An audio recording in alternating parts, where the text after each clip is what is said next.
ਸ਼ਲੋਕ ਮਹਿਲਾ ਤੀਜਾ।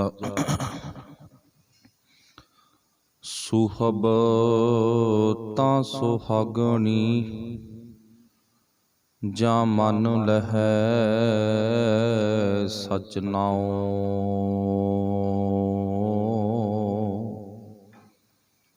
ਸਤਿਗੁਰ ਆਪਣਾ ਮਨਾਈ ਲੈ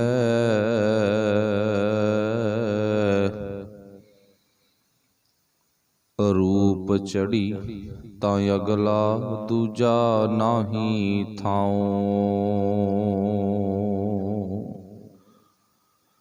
ਐਸਾ ਸ਼ਿੰਗਾਰ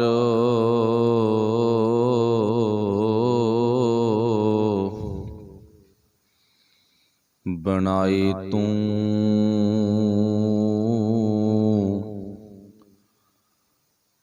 ਮੈਲਾ ਕਦੇ ਨਾ ਹੋਵਈ ਅਹਨਸ ਲਾਗੈ ਭਾਉ।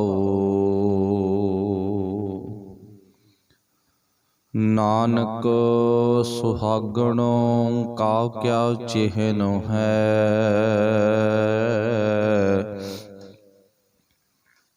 ਅੰਦਰ ਸਚ ਮੁਖ ਉਜਲਾ ਖਸਮੈ ਮਾਹੀ ਸਮਾਏ। ਨਾਨਕ ਸੁਹਾਗਣ ਕਾ ਕਿਆ ਚਿਹਨ ਹੈ ਅੰਦਰ ਸਚ ਮੁਖ ਉਜਲਾ ਖਸਮੈ ਮਾਹੀ ਸਮਾਏ। ਚਬਰ ਛਤਰ ਤਖਤ ਦੇ ਮਾਲਕ ਸਾਹਿਬ ਸ੍ਰੀ ਗੁਰੂ ਗ੍ਰੰਥ ਸਾਹਿਬ ਮਹਾਰਾਜ ਸੱਚੇ ਪਾਤਸ਼ਾਹ ਜੀ ਦੀ ਨਿੱਕੀ ਗੋਦ ਦਾ ਆਨੰਦ ਮਾਣ ਰਹੇ ਗੁਰੂ ਪਿਆਰਿਓ। ਆਪ ਬੜੇ ਧੰਨਤਾ ਦੇ ਯੋਗ ਹੋ, ਵੱਡੇ ਭਾਗ ਨੇ ਸ਼ਬਦ ਗੁਰਬਾਣੀ ਵਿਚਾਰ ਨਾਲ ਜੁੜੇ ਹੋ। ਆਓ ਗੁਰਮਤ ਵਿਚਾਰਾਂ ਸ਼ੁਰੂ ਕਰੀਏ। ਸਾਰਿਆਂ ਨੇ ਗੁਰਫਤਿਹ ਦੀ ਸਾਂਝ ਪਾਉਣੀ, ਪਿਆਰ ਵਿੱਚ ਭਿੱਜ ਕੇ ਬੋਲਣਾ। ਜੀ ਆਖਿਓ ਵਾਹਿਗੁਰੂ ਜੀ ਕਾ ਖਾਲਸਾ ਵਾਹਿਗੁਰੂ ਜੀ ਕੀ ਫਤਿਹ। ਜੋ ਆਪਾਂ ਪਾਵਨ ਸ਼ਬਦ ਗੁਰੂ ਕੀ ਪਾਵਨ ਬਾਣੀ ਵਿੱਚੋਂ ਪੜ੍ਹਿਆ ਹੈ, ਇਸ ਸ਼ਬਦ ਨੂੰ ਤੁਸੀਂ ਹੁਕਮਨਾਮਾ ਸਾਹਿਬ ਦੇ ਰੂਪ ਵਿੱਚ ਬਹੁਤ ਵਾਰੀ ਸੁਣਿਆ। ਸ਼ਬਦ ਦੇ ਬੋਲ ਨੇ ਤੀਜੇ ਪਾਤਸ਼ਾਹ ਧੰਨ ਗੁਰੂ ਅਮਰਦਾਸ ਮਹਾਰਾਜ। ਸ਼ਲੋਕ ਮਹਿਲਾ ਤੀਜਾ।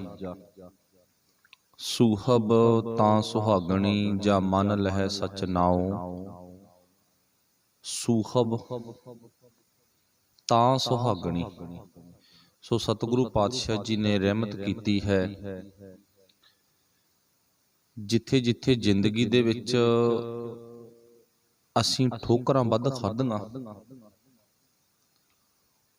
ਉਸ ਗੱਲ ਨੂੰ ਗੁਰਦੇਵ ਪਾਤਸ਼ਾਹ ਨੇ ਇੱਕ ਨਹੀਂ ਕਈ ਵਾਰ ਸਾਡੇ ਸਾਹਮਣੇ ਪਰੋਸ ਕੇ ਰੱਖਿਆ। ਉਦਾਹਰਨ, ਪਰਿਵਾਰ ਵਿੱਚ, ਚਾਹੇ ਆਪਾਂ ਸਕੂਲ ਵਿੱਚ ਆ, ਜਿੱਥੇ ਜਿਸ ਕੰਮ ਵਿੱਚ ਸਾਡੇ ਕਮੀ ਆ, ਸਾਥੋਂ ਸਹੀ ਢੰਗ ਨਾਲ ਨਹੀਂ ਹੁੰਦਾ ਤੇ ਟੀਚਰ ਦਾ ਧਿਆਨ ਉੱਥੇ ਹੁੰਦਾ, ਉਸੇ ਗੱਲ ਨੂੰ ਰੋਜ਼ ਜਾਂ ਦਿਹਾੜੀ ਵਿੱਚ 2 ਵਾਰੀ 4 ਵਾਰੀ ਸਮਝਾਇਆ ਜਾਂਦਾ, ਰਿਪੀਟ ਕੀਤਾ ਜਾਂਦਾ। ਬਚ ਬਚ ਬਚ, ਇਹ ਤੋਂ ਬਚ ਤੂੰ। ਅੱਜ ਦੇ ਸਮੇਂ ਮੁਤਾਬਕ ਨਸ਼ਾ ਬਹੁਤ ਆ। ਬਾਰ-ਬਾਰ ਕੀ ਗੱਲ ਹੁੰਦੀ ਹੈ? ਨਸ਼ੇ ਤੋਂ ਬਚੋ ਭਾਈ। ਜੇ ਨਸ਼ਾ ਨਾ ਹੀ ਹੋਵੇ ਤਾਂ ਕੀ ਲੋੜ ਆ ਕਹਿਣ ਦੀ। ਮੜੀਆਂ ਮਸਾਣਾ ਕਬਰਾਂ ਦੇ ਪੁਜਾਰੀ ਅਸੀਂ ਬਹੁਤ ਆ। ਬਾਰ-ਬਾਰ ਗੱਲ ਹੁੰਦੀ ਹੈ ਵੀ ਨਾ ਭਾਈ ਇਸ ਕੰਮ ਤੋਂ ਬਚੋ। ਜਿਸ ਕੰਮ ਵੱਲ ਸਾਡੀ ਕੋਈ ਰੁਚੀ ਨਹੀਂ ਹੈ, ਉਸ ਕੰਮ ਦਾ, ਉਸ ਗੱਲਬਾਤ ਦਾ ਜ਼ਿਕਰ ਨਹੀਂ ਕੀਤਾ ਜਾਂਦਾ, ਥੋੜਾ ਕੀਤਾ ਜਾਂਦਾ। ਥੋੜੇ ਦੇ ਵਿੱਚ ਹੀ ਬਹੁਤ ਜ਼ਿਆਦਾ ਸਮਝ ਆ ਜਾਂਦੀ ਆ ਵੀ ਇਹ ਕੰਮ ਤੋਂ ਆਪਾਂ ਬਚਣਾ। ਇੱਕ ਕੰਮ ਉਹ ਆ ਜਿਹਦੇ ਨਾਲ ਸਾਡਾ ਅੰਦਰੂਨੀ ਸੰਬੰਧ ਜੁੜ ਚੁੱਕਿਆ, ਅਸੀਂ ਛੱਡ ਨਹੀਂ ਸਕਦੇ। ਫਿਰ ਉੱਥੇ ਬਾਰ-ਬਾਰ ਗੱਲ ਕਿਹੜੀ ਪੈਂਦੀ ਆ? ਇੱਥੇ ਗੁਰੂ ਸਾਹਿਬ ਨੇ ਜਿਹੜੀ ਗੱਲ ਨੂੰ ਬਾਰ-ਬਾਰ ਰਿਪੀਟ ਕੀਤਾ, ਇਉਂ ਮੰਨ ਲਓ ਵੀ ਉਹ ਇਹ ਨਹੀਂ ਹੈ ਵੀ ਗੁਰੂ ਸਾਹਿਬ ਬਾਰ-ਬਾਰ ਜਾਣੇ ਅਣਜਾਣੀ ਗੱਲ ਕਰ ਰਹੇ ਨੇ। ਅਸੀਂ ਆਪਣੀ ਸੁਰਤ ਨੂੰ ਇਹ ਸਮਝਾਉਣਾ ਵੀ ਅਸੀਂ ਇਸ ਆਦਤ ਦੇ ਧਾਰਨੀ ਹੋ ਚੁੱਕੇ ਹਾਂ, ਤਾਈਓ ਗੁਰੂ ਸਾਹਿਬ ਬਾਰ-ਬਾਰ ਉਹੀ ਦਵਾਈ ਦੇ ਰਿਹਾ। ਡਾਕਟਰ ਕੋਲ ਜਾਓ ਨਾ, ਜਿਸ ਦਵਾਈ ਨਾਲ ਬਦਲਾਅ ਸ਼ੁਰੂ ਹੋ ਗਿਆ ਉਹੀ ਹੀ ਦਵਾਈ ਡਾਕਟਰ ਦਿੰਦਾ ਗਾ।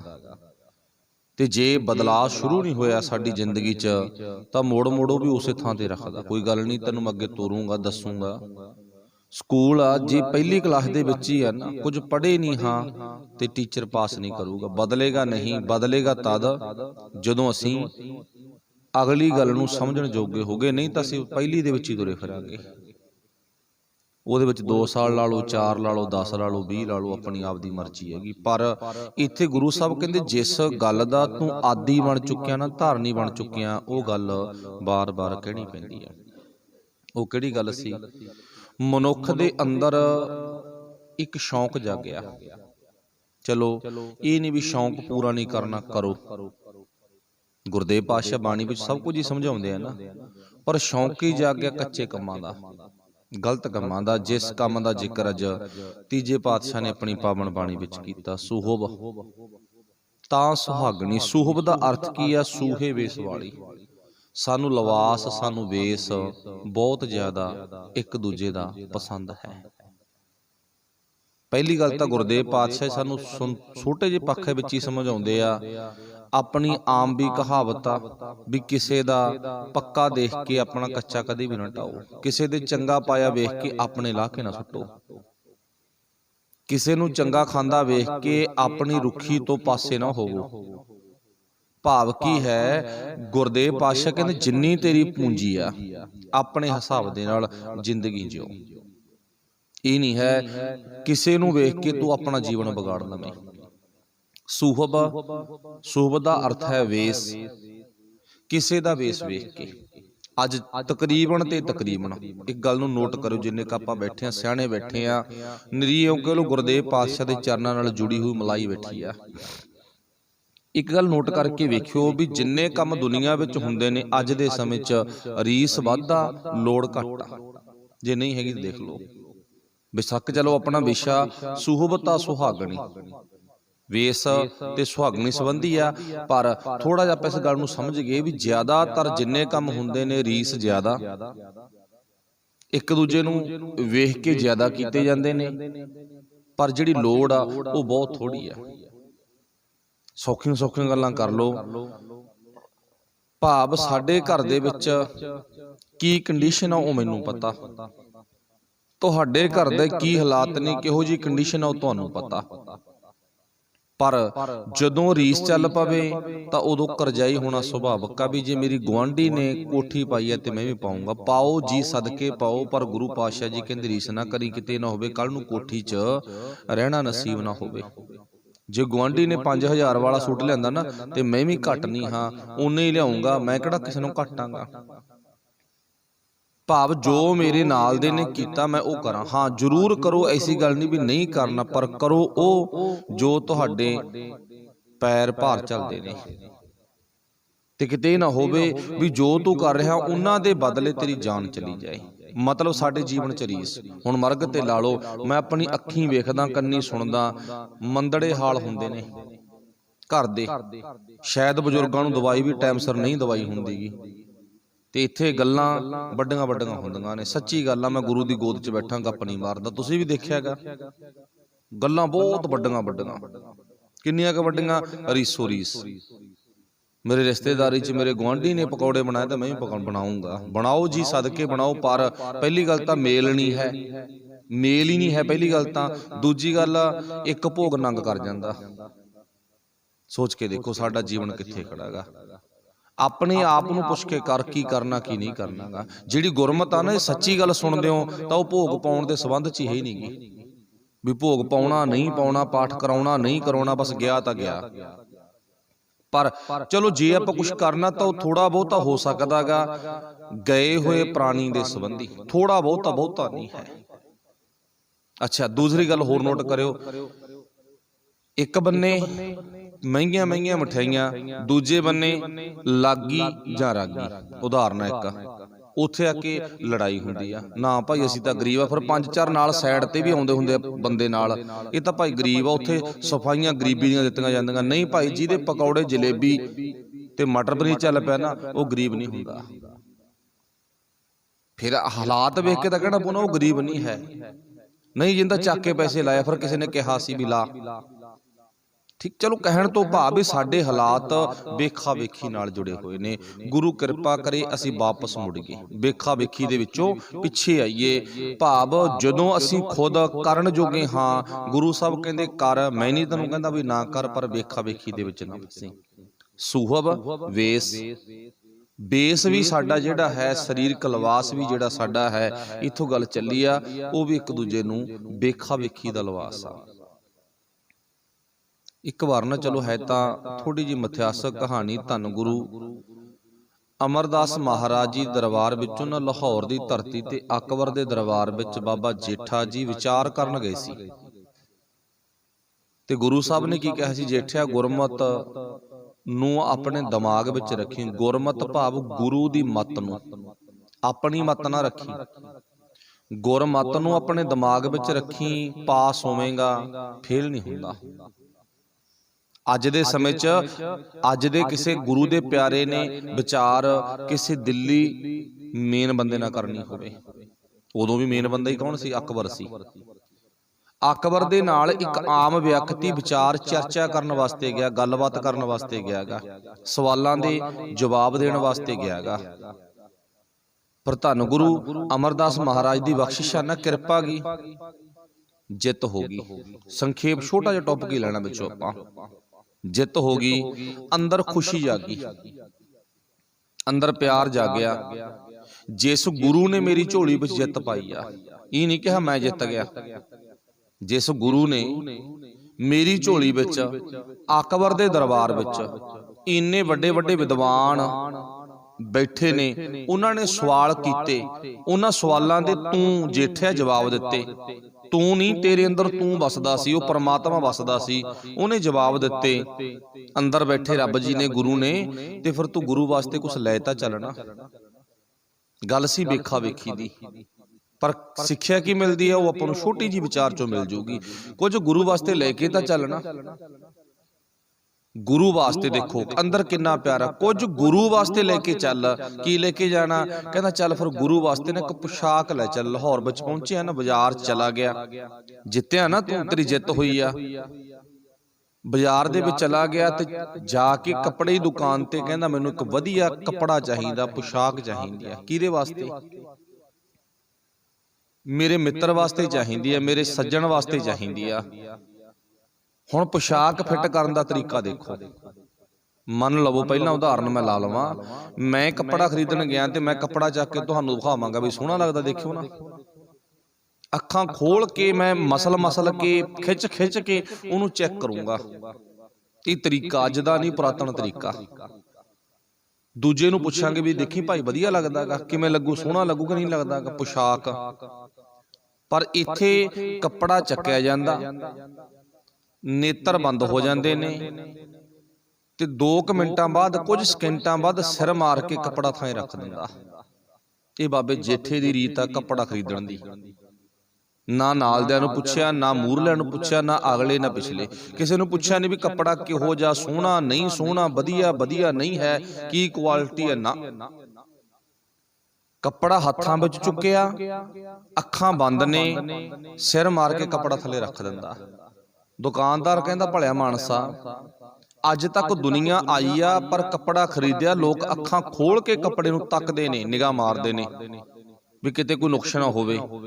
ਤੂੰ ਕੱਪੜਾ ਹੱਥਾਂ ਵਿੱਚ ਚੱਕ ਲੈਣਾ ਤੇ ਅੱਖਾਂ ਬੰਦ ਕਰ ਲੈਣਾ, ਸਿਰ ਮਾਰ ਕੇ ਕੱਪੜਾ ਰੱਖ ਦੇਣਾ, ਮੈਨੂੰ ਤਾਂ ਤੂੰ ਪਾਗਲ ਲੱਗਦਾ। ਉਹ ਕਹਿੰਦਾ ਹਾਂ ਮੈਂ ਸੱਚਮੁੱਚੀ ਪਾਗਲ ਆ, ਮੈਨੂੰ ਕਿਸੇ ਨੇ ਗਲ ਵਿੱਚ ਪਾਇਆ ਪਿਆ। ਪਾਗਲ ਦਾ ਅਰਥ ਕੀ ਬਣ ਗਿਆ? ਪਾਗਲ। ਮੈਨੂੰ ਕਿਸੇ ਨੇ ਗਲ ਵਿੱਚ ਪਾਇਆ ਹੋਇਆ। ਕਿਹਨੇ ਪਾਇਆਗਾ? ਮੈਨੂੰ ਗੁਰੂ ਅਮਰਦਾਸ ਮਹਾਰਾਜ ਨੇ ਆਪਣੇ ਗਲ 'ਚ ਪਾਇਆ ਹੋਇਆ ਗਾ। ਆਪਾਂ ਕਹਿੰਦੇ ਗਲ ਪਾਲਿਆ। ਆਪਣੀ ਕਹਾਵਤ ਗਲ ਪਾਲਿਆ ਪਾ ਗਾਲਿਆ। ਪਾ ਗਲ ਆਪਾਂ ਬੌਲੇ ਨੂੰ ਕਹਿ ਦਿੰਦੇ ਆ, ਘੱਟ ਦਿਮਾਗ ਵਾਲੇ ਨੂੰ, ਪਰ ਉੱਥੇ ਮੈਨੂੰ ਗਲ ਪਾਇਆ ਕਿਹਨੇ ਪਾਇਆਗਾ? ਗੁਰੂ ਅਮਰਦਾਸ ਮਹਾਰਾਜ ਨੇ ਪਾਇਆ। ਤੈਂ ਤੂੰ ਕੀ ਜਾਣੇ ਗੂੰਗੀ ਦੀਆਂ ਰਮਜਾਂ, ਕਹੋ ਕਬੀਰ ਗੂੰਗੇ ਗੁੜ ਖਾਇਆ, ਪੁੱਛੇ ਤੇ ਕਿਆ ਕਹੀ ਹੈ।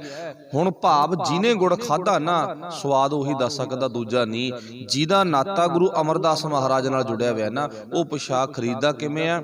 ਚੱਕਦਾ ਗਾ, ਵੇਖਦਾ ਮੇਰੇ ਦਾਤੇ ਦੇ ਸੋਹਣਾ ਲੱਗੂ ਕਿ ਨਾ ਲੱਗੂ, ਆਪਣੇ ਵੱਲ ਨਹੀਂ ਨਿਗਾਹ ਮਾਰਦਾ ਵੀ ਮੇਰੇ ਸੋਹਣਾ ਲੱਗੂ, ਮੇਰੇ ਨਾਲ ਦੇ ਮੇਰੇ ਨਾਲ ਦੇ ਤੋਂ ਪੁੱਛਾਂ, ਅਗਲੇ ਤੋਂ ਪੁੱਛਾਂ, ਨਹੀਂ। ਭਾਵ ਸਿੱਖਿਆ ਕੀ ਆ? ਭਾਵ ਗੁਰੂ ਪਾਤਸ਼ਾਹ ਜੀ ਕਹਿੰਦੇ ਫਿਰ ਤੇਰੇ ਜੀਵਨ ਦੇ ਵਿੱਚ ਆਹ ਪੱਖ ਹੋਣਾ ਚਾਹੀਦਾ, ਨਿਮਰਤਾ ਵਾਲਾ।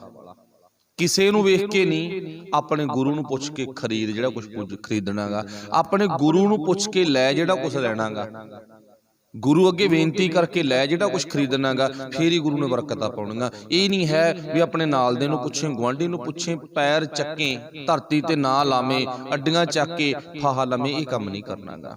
ਚਲੋ ਕਹਿਣ ਤੋਂ ਭਾਵ ਉੱਥੇ ਇਹ ਤਰਤੀਬ ਧੰਨ ਗੁਰੂ ਰਾਮਦਾਸ ਮਹਾਰਾਜ ਦੀ ਬਣੀ ਵੀ ਆ। ਆਖਰਕਾਰ ਖੀਸੇ ਵਿੱਚ ਹੱਥ ਮਾਰਿਆ, ਕਿੰਨੇ ਕੁ ਰੁਪਈਏ ਨੇ? ਰੁਪਈਏ ਬੜੇ ਥੋੜੇ ਨੇ। ਉਧਾਰ ਵੀ ਨਹੀਂ ਲੈਣਾ, ਫਰੀ ਵੀ ਨਹੀਂ ਲੈਣਾ, ਦੋਨੇ ਕੰਮ। ਉਧਾਰ ਵੀ ਨਹੀਂ ਲੈਣਾ, ਫਰੀ ਵੀ ਨਹੀਂ ਲੈਣਾ। ਚੱਲ ਕੋਈ ਨਾ, ਫਿਰ ਜੇ ਜੇਠਿਆ ਤੂੰ ਕੁਝ ਹੋਰ ਨਹੀਂ ਖਰੀਦ ਸਕਦਾ ਨਾ, ਕੱਪੜਾ ਲੀੜਾ ਨਹੀਂ ਖਰੀਦ ਸਕਦਾ, ਗੁਰੂ ਵਾਸਤੇ ਕੁਝ ਖਾਣ ਵਾਸਤੇ ਲੈ ਚੱਲ। ਫਿਰ ਆਪਾਂ ਨੂੰ ਪਤਾ ਵੀ ਇਤਿਹਾਸ ਦੱਸਦਾ, ਧੰਨ ਗੁਰੂ ਰਾਮਦਾਸ ਮਹਾਰਾਜ ਨੇ ਬਾਬੇ ਜੇਠੇ ਜੀ ਦੇ ਰੂਪ ਵਿੱਚ ਅੰਬੀਆਂ ਖਰੀਦੀਆਂ ਸਨ ਗੁਰੂ ਅਮਰਦਾਸ ਮਹਾਰਾਜ ਵਾਸਤੇ। ਹੁਣ ਗੱਲ ਕਿੱਥੇ ਪਹੁੰਚੀ? ਗੱਲ ਇਹ ਨਹੀਂ ਹੈ ਵੀ ਕੱਪੜਾ ਅੱਖਾਂ ਮੀਚ ਕੇ ਦੇਖਿਆ, ਅੰਬੀਆਂ ਖਰੀਦ ਲਈਆਂ, ਗੋਬਿੰਦਵਾਲ ਸਾਹਿਬ ਲੈ ਆਏ, ਗੱਲ ਇਹ ਨਹੀਂ। ਗੱਲ ਇਹ ਆ ਪਿਆਰ ਦੀ। ਇਹ ਨਹੀਂ ਵੇਖਿਆ ਵੀ ਮੈਨੂੰ ਗੁਆਂਢੀ ਕੀ ਕਹਿਣਗੇ। ਫਿਰਦਾ ਕੱਪੜੇ ਦੀਆਂ ਦੁਕਾਨਾਂ ਤੇ ਲੈ ਕੇ ਆਇਆ ਅੰਬੀਆਂ, ਵੀ ਅੱਡੀਆਂ ਚੱਕ ਕੇ ਫਾਹਾ ਨਹੀਂ ਲੈਣਾ, ਜਿੰਨੀ ਕਿ ਮੇਰੀ ਗੁੰਜਾਇਸ਼ ਆ ਉਹਨਾਂ ਕੁ ਮੈਂ ਕੰਮ ਕਰ ਲਿਆ। ਪਰ ਸਤਿਗੁਰੂ ਪਾਤਸ਼ਾਹ ਜੀ ਕਹਿੰਦੇ ਨਾ, ਹਿਰਦੇ ਦੇ ਵਿੱਚੋਂ ਪ੍ਰਾਪਤ ਕੀਤੀ ਹੋਈ ਵਸਤੂ ਤੱਕ, ਅੰਬੀਆਂ ਤਾਂ ਬਹੁਤ ਵੱਡੀ ਚੀਜ਼ ਆ, ਤੇ ਕੌਡੀਆਂ ਵੀ ਇੱਥੇ ਪ੍ਰਵਾਨ ਹੋ ਜਾਂਦੀਆਂ ਨੇ। ਉਹ ਕੌਣ ਕਰਦਾ? ਅੰਦਰ ਬੈਠਾ ਪਰਮਾਤਮਾ। ਬਸ ਕਹਿਣ ਤੋਂ ਭਾਵ ਰੀਸ ਨਹੀਂ, ਆਪਣੇ ਗੁਰੂ ਤੋਂ ਤੇ ਆਪਣੇ ਆਪ ਤੋਂ ਪੁੱਛ ਕੇ ਕੰਮ ਕਰ। ਚਾਹੇ ਜ਼ਿੰਦਗੀ 'ਚ ਕੋਈ ਕੰਮ ਆ, ਕੋਈ ਵੀ ਕੰਮ ਆ। ਅੱਜ ਜਿੰਨੇ ਕੰਮ ਹੁੰਦੇ ਨੇ, ਉਹ ਜੇਠੇ ਵਾਂਗੂ ਨਹੀਂ ਵੀ ਆਪਣੇ ਗੁਰੂ ਨੂੰ ਪੁੱਛੇ ਅੱਖਾਂ ਮੀਚ ਕੇ। ਜੇਠੇ ਵਾਂਗੂ ਨਹੀਂ ਵੀ ਸਸਤਾ ਹੈ ਸੌਦਾ, ਚੱਲ ਅੰਬੀਆਂ ਲੈ ਚੱਲ, ਸਸਤਾ ਹੈ ਸੌਦਾ ਨਹੀਂ। ਪਰ ਇੱਥੇ ਜੋ ਹੁੰਦਾ ਕਿਸੇ ਨੂੰ ਵੇਖ ਕੇ ਹੀ ਕੀਤਾ ਜਾਂਦਾ। ਚਲੋ ਗੁਰੂ ਕਿਰਪਾ ਕਰੇ। ਸੂਹੇ ਵੇਸ ਵਾਲੀ ਸੁਹਾਗਣੀ, ਸੁਹਾਗਣ ਉਹਦੇ ਬਾਰੇ ਆਪਾਂ ਪਿੱਛੇ ਤੋਂ ਸੁਣਦੇ ਆ ਰਹੇ ਹਾਂ। ਸੂਹਬ ਪਾਤਸ਼ਾਹ ਜੀ ਕਹਿੰਦੇ ਅੱਗੇ, ਕਹਿੰਦੇ ਸੁਹਾਗਣੀ, ਕਹਿੰਦੇ ਫਿਰ ਕੀ ਹੈ, ਕਿਹੋ ਜਿਹਾ ਵੇਸ ਹੈਗਾ ਇਹ ਸੂਹੇ ਵੇਸ ਵਾਲੀਏ? ਜਦੋਂ ਧੰਨ ਗੁਰੂ ਅਮਰਦਾਸ ਮਹਾਰਾਜ ਜੀ ਕਹਿੰਦੇ ਨਾ, ਸਦਾ ਥਿਰ ਰਹਿਣ ਵਾਲਾ, ਨਾਮ ਦੀ ਦਾਤ ਦੇਣ ਵਾਲਾ, ਤੇਰਾ ਪਤੀ, ਮਤਲਬ ਸਾਡੀ ਜੀਵ ਆਤਮਾ ਦਾ ਪਤੀ, ਜਿਹਨੂੰ ਸੂਹਾ ਰੰਗ ਚੜਿਆ, ਕੱਪੜਿਆਂ ਦਾ ਨਹੀਂ, ਅੰਦਰੋਂ ਪਿਆਰ ਦਾ ਰੰਗ ਚੜਿਆ ਹੋਇਆ, ਤੇਰਾ ਪਤੀ, ਉਹ ਅਕਾਲ ਪੁਰਖ ਵਾਹਿਗੁਰੂ ਨਾਲ ਤੇਰਾ ਨਾਤਾ ਜੁੜ ਜਾਏ, ਪਤੀ ਨਾਲ ਨਾਤਾ ਜੁੜ ਜਾਏ, ਤਾਂ ਤੂੰ ਭਾਗਾਂ ਵਾਲੀ ਹੋ ਜਾਵੇਂਗੀ, ਸੁਹਾਗਣ ਬਣ ਜਾਵੇਂਗੀ। ਤੇਰੇ ਅੰਦਰ ਗੁਣਾਂ ਦੀ ਭਰਮਾਰ ਹੋਣ ਕਰਕੇ, ਸਾਡੇ ਅੰਦਰ ਮਤਲਬ ਗੁਣਾਂ ਦਾ ਵਾਧਾ ਹੋਣ ਕਰਕੇ, ਤੂੰ ਉਹ ਨਾਨਕ ਦੇ ਦਰ ਤੇ, ਅਕਾਲ ਪੁਰਖ ਵਾਹਿਗੁਰੂ ਦਰ ਤੇ ਕਬੂਲ ਹੋ ਜਾਵੇਂਗੀ। ਤੂੰ ਥਾਂ ਥਾਂ ਤੇ ਨਹੀਂ ਭਟਕੇਂਗੀ। ਤੇਰੀ ਜ਼ਿੰਦਗੀ ਹੈ ਜਿਹੜੀ, ਉਹ ਅਕਾਲ ਪੁਰਖ ਵਾਹਿਗੁਰੂ ਦੀ ਨਿਗਾਹ 'ਚ ਕਬੂਲ ਹੋ ਜਾਵੇਗੀ। ਭਾਵੇਂ ਉੱਥੇ ਸਰੀਰ ਤੇਰਾ ਗਰੀਬ ਆ, ਭਾਵੇਂ ਸਰੀਰ ਤੇਰਾ ਅਮੀਰ ਆ, ਭਾਵੇਂ ਸਰੀਰ ਤੇਰਾ ਕਿਹੋ ਜਿਹਾ ਵੀ ਹੈ, ਗੁਰੂ ਨੇ ਤਨ ਨਹੀਂ ਵੇਖਣਾ, ਗੁਰੂ ਨੇ ਤੇਰਾ ਹਿਰਦਾ ਵੇਖਣਾ। ਗੁਰੂ ਨੇ ਤੇਰਾ ਬਾਹਰੀ ਸ਼ਿੰਗਾਰ ਨਹੀਂ ਵੇਖਣਾ, ਬਾਹਰੀ ਵੇਸ ਨਹੀਂ ਵੇਖਣਾਗਾ, ਬਾਹਰੀ ਲਿਬਾਸ, ਗੁਰੂ ਨੇ ਤੇਰਾ ਹਿਰਦਾ ਵੇਖਣਾਗਾ। ਚਲੋ ਪਾਤਸ਼ਾਹ ਜੀ ਫਿਰ ਕੀ ਕਹਿੰਦੇ ਨੇ? ਸਤਿਗੁਰ ਆਪਣਾ ਮਨਾਏ ਲੈ, ਆਪਣੇ ਗੁਰੂ ਨੂੰ ਮਨਾਉਣ ਦੀ ਕੋਸ਼ਿਸ਼ ਕਰ। ਇੱਥੇ ਮਨਾਉਣ ਤੋਂ ਭਾਵ ਕੀ ਹੈ? ਮੰਨ ਲਵੋ ਵੀ ਕੋਈ ਵੀਰ ਸਾਡੇ ਨਾਲੋਂ ਰੁੱਸ ਗਿਆ, ਥੋੜਾ ਸੌਖਾ ਕਰ ਲਈਏ ਇਸ ਗੱਲ ਨੂੰ। ਸਤਿਗੁਰ ਆਪਣਾ ਮਨਾਏ ਲੈ। ਹੁਣ ਦੇਖੋ, ਗੁਰੂ ਤਾਂ ਸਾਡੇ ਨਾਲ ਰੁੱਸਿਆ ਨਹੀਂ ਨਾ, ਜਿੱਦੇ ਰੁੱਸ ਗਿਆ ਤੇ ਫਿਰ ਠੀਕ ਵੀ ਨਹੀਂ ਆਉਂਦਾ। ਇੱਕ ਆਪਣੀ ਕਹਾਵਤ ਵੀ ਹੈ ਨਾ, ਮੇਰਾ ਰੁੱਸੇ ਨਾ ਕਲੰਗੀਆਂ ਵਾਲਾ, ਜੱਗ ਭਾਵੇਂ ਸਾਰਾ ਰੁੱਸ ਜੇ। ਪਰ ਚੇਤਾ ਰੱਖਿਓ, ਜੱਗ ਭਾਵੇਂ ਸਾਰਾ ਰੁੱਸ ਜੇ, ਮੇਰਾ ਰੁੱਸੇ ਨਾ ਕਲੰਗੀਆਂ ਵਾਲਾ ਬਿਲਕੁਲ ਸਹੀ ਕਹਾਵਤ ਆ, ਗਲਤ ਨਹੀਂ ਹੈ। ਪਰ ਜਿਵੇਂ ਉਹ ਸਿਆਣੇ ਕਹਿੰਦੇ ਹੁੰਦੇ ਨਾ ਵੀ ਜੇ ਲਿਖਿਆ ਤਾਂ ਲਿਖੇ ਦੇ ਮੁਤਾਬਕ ਹੋ ਜਾ। ਜੇ ਲਿਖਿਆ ਨਾ ਉਧਾਰ ਬੰਦ ਹੈ ਤਾਂ ਕਿਸੇ ਨੂੰ ਵੀ ਨਾ ਦੇ। ਜੇ ਲਿਖਿਆ, ਹੁਣ ਲਿਖਿਆ ਵੀ ਪਿਆ ਉਧਾਰ ਬੰਦ ਹੈ ਤੇ ਉਧਾਰ ਦੇਈ ਵੀ ਜਾਨਾ, ਉਹ ਲਿਖੀ ਹੋਈ ਗੱਲ ਕੋਈ ਫਿਰ ਮਿਹਣਾ ਨਹੀਂ ਰੱਖਦੀ। ਲਿਖਿਆ ਵੀ ਪਿਆ ਵੀ ਮੇਰਾ ਰੁੱਸੇ ਨਾ ਕਲਗੀਆਂ ਵਾਲਾ, ਜੱਗ ਭਾਵੇਂ ਸਾਰਾ ਰੁੱਸ ਜੇ, ਪਰ ਗਰੰਟੀ ਹੈ ਜੱਗ ਤਾਂ ਬਾਹਲੀ ਵੱਡੀ ਗੱਲ ਆ, ਤੂੰ ਤਾਂ ਇੱਕ ਨੂੰ ਵੀ ਨਹੀਂ ਰਸਾਉਣਾ ਚਾਹੁੰਦਾ। ਗੱਲ ਫਿਰ ਕਿੱਥੇ ਮੁੜ ਕੇ ਆਊਗੀ? ਭੋਗਾਂ ਤੇ, ਵਿਆਹਾਂ 'ਚ, ਮਕਾਨ ਬਣਾਉਣ ਸੰਬੰਧੀ, ਹੋਰ ਇੱਧਰ ਉੱਧਰ ਦੁਨੀਆ ਦੇ ਕੰਮ ਕਰਨ ਸੰਬੰਧੀ। ਇੱਕ ਨੂੰ ਵੀ ਨਹੀਂ ਰਸਾਉਣਾ ਚਾਹੁੰਦਾ। ਗੌਰ ਕਰਕੇ ਦੇਖ, ਰਸਾਉਣਾ ਚਾਹੁੰਦਾ ਕਿਸੇ ਨੂੰ? ਪਹਿਲਾਂ ਫਿਕਰ ਹੋ ਜਾਂਦੀ ਜੇ ਵਿਆਹ 'ਚ ਸ਼ਰਾਬ ਨਾ ਚਲਾਈ, ਕਿਤੇ ਪ੍ਰਾਹੁਣੇ ਨਾ ਰੁੱਸ ਜਾਣ, ਫਿਰ ਬੰਦਾ ਸਫਾਈਆਂ ਜੀਆਂ ਮਾਰਦਾ ਹੁੰਦਾ ਗਾ। ਚਲੋ ਮਾਫ ਕਰਨਾ, ਗੁਰੂ ਬਖਸ਼ਿਸ਼ ਕਰੇ। ਕਿਹਦੇ ਕੋਲੇ ਜਿੱਥੇ ਨਾ ਥੋੜੀ ਜਿਹੀ ਮਿੱਤਰਤਾ ਹੋਵੇ, ਗੁਰੂ ਨਾਲ ਸਾਂਝ ਹੋਵੇ, ਉੱਥੇ ਜਾ ਕੇ ਬੰਦਾ ਕੀ ਕਰਗੇ ਭਾਈ, ਸਾਡੇ ਤਾਂ ਪ੍ਰਾਹੁਣੇ ਨਹੀਂ ਮੰਨੇ, ਜਵਾਕਾਂ ਦੇ ਫੁੱਫੜ ਨਹੀਂ ਮੰਨੇਗੇ, ਕਹਿੰਦਾ ਨਾ ਬੰਦਾ। ਉਹਦਾ ਰੁੱਸਦੇ ਸੀ, ਨਾਨਕੇ ਵੀ ਨਹੀਂ ਮੰਨੇ, ਕੀ ਕਰਗੇ ਭਾਈ, ਸਾਰਾ ਕੁਛ ਹੀ ਕਰਨਾ ਪਿਆ। ਉੱਥੇ ਪੱਖ ਕੀ ਬਣ ਗਿਆ? ਤੂੰ ਤਾਂ ਲਿਖਾਈ ਬੈਠਾ ਮੈਂ ਰੁੱਸੇ ਨਾਲ ਗਲੀਆਂ ਵਾਲਾ, ਰੁੱਸਣ ਤਾਂ ਕਿਸੇ ਨੂੰ ਦਿੱਤਾ ਨਹੀਂ ਤੈਂ, ਜਾਂ ਤਾਂ ਦਿਖਾ ਵੀ ਉਹ ਰੁੱਸ ਗਏ ਮੇਰੇ ਬਾਜਾਂ ਵਾਲਾ ਨਾ ਰੁੱਸੇ। ਹੁਣ ਸੱਜਣਾ, ਲੋਕਾਂ ਨੂੰ ਖੁਸ਼ ਕਰਨ ਦੇ ਸੰਬੰਧੀ ਬਾਜਾਂ ਵਾਲਾ ਰੁੱਸ ਗਿਆ, ਉਹ ਤਾਂ ਰੁੱਸਿਆ ਬੈਠਾ ਗਾ।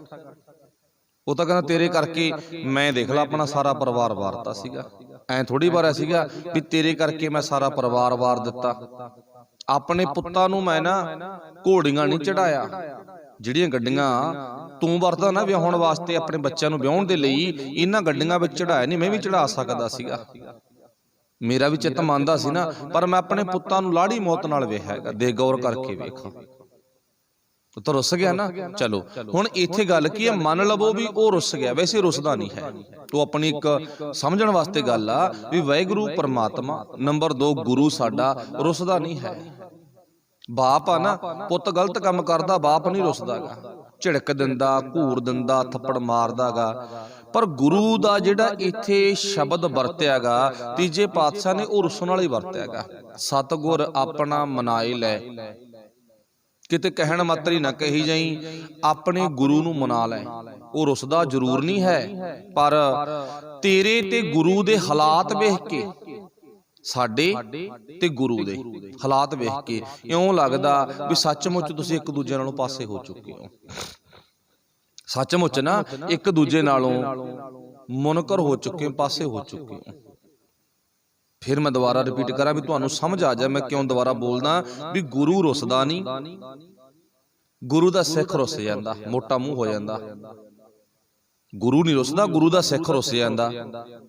ਪਰ ਹਾਲਾਤ ਕੀ ਬਣੇ ਪਏ ਨੇਗੇ? ਗੁਰੂ ਵਿਸਕ ਰੁੱਸਦਾ ਨਹੀਂ। ਧੰਨ ਗੁਰੂ ਅਮਰਦਾਸ ਮਹਾਰਾਜ ਜੀ ਕਹਿੰਦੇ, ਤੂੰ ਤੇ ਤੇਰਾ ਗੁਰੂ ਇਉਂ ਲੱਗਦੇ ਆ ਜਿਵੇਂ ਆਪਸ ਵਿੱਚ ਤੁਹਾਡੀ ਮੱਤ ਨਾ ਮਿਲਦੀ ਹੋਵੇ। ਜਿੱਥੇ ਆਪਸ ਵਿੱਚ ਵਿਚਾਰ ਨਾ ਹੋਵੇ, ਮੱਤ ਨਾ ਮਿਲੇ, ਸਰੀਰਕ ਤਲ ਤੇ ਭਾਵੇਂ ਕਹੀ ਜਾਈਏ ਨਾ ਹੀ ਸਾਡਾ ਕੀ ਵੰਡਿਆ, ਨਾ ਨਾ ਨਾ ਸਾਡਾ ਕੁਛ ਵੰਡਿਆਗਾ, ਅੰਦਰੋਂ ਖਾਰ ਖਾਈ ਜਾਨਾਗਾ, ਲੱਗਦਾ ਵੀ ਭਾਵ ਤੇਰੀ ਮੱਤ ਨਹੀਂ ਮਿਲਦੀ। ਮੱਤ ਨਾ ਮਿਲਣੀ, ਰੁੱਸਿਆ ਪਈ ਆ ਤੂੰ, ਹੋਰ ਕੀ ਆ?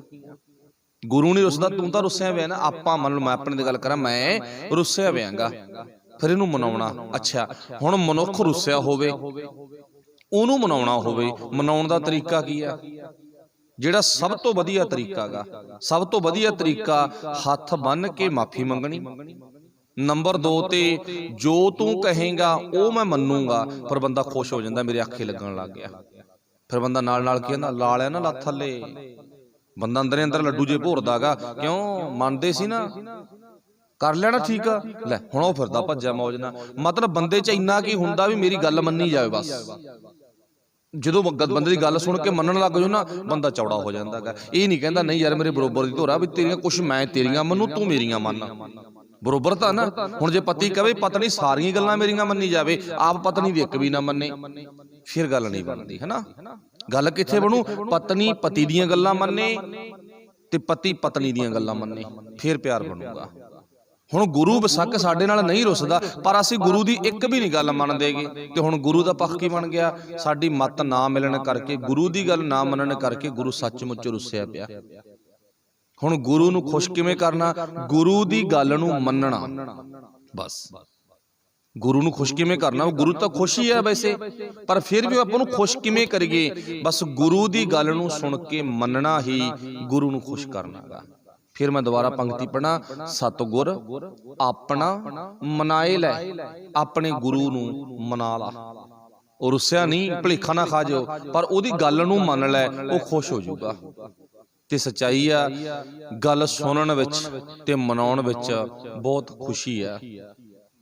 ਗੱਲ ਸੁਣਨ ਵਿੱਚ, ਸੁਣ ਕੇ ਮੰਨਣ ਵਿੱਚ ਖੁਸ਼ੀ ਆ, ਦੋਹਾਂ ਧਿਰਾਂ ਵਿੱਚ ਹੀ। ਬਸ ਇੱਥੇ ਗੱਲ ਗੁਰੂ ਕੋਲ ਆ ਕੇ ਰੁਕੀ। ਫਿਰ ਪਾਤਸ਼ਾਹ ਜੀ ਕਹਿੰਦੇ ਨੇ, ਲੈ ਰੂਪ ਚੜੀ, ਫਿਰ ਨਾ ਤੈਨੂੰ ਇੱਕ ਵਿਸ਼ੇਸ਼ ਰੰਗ ਚੜ ਜੂਗਾ।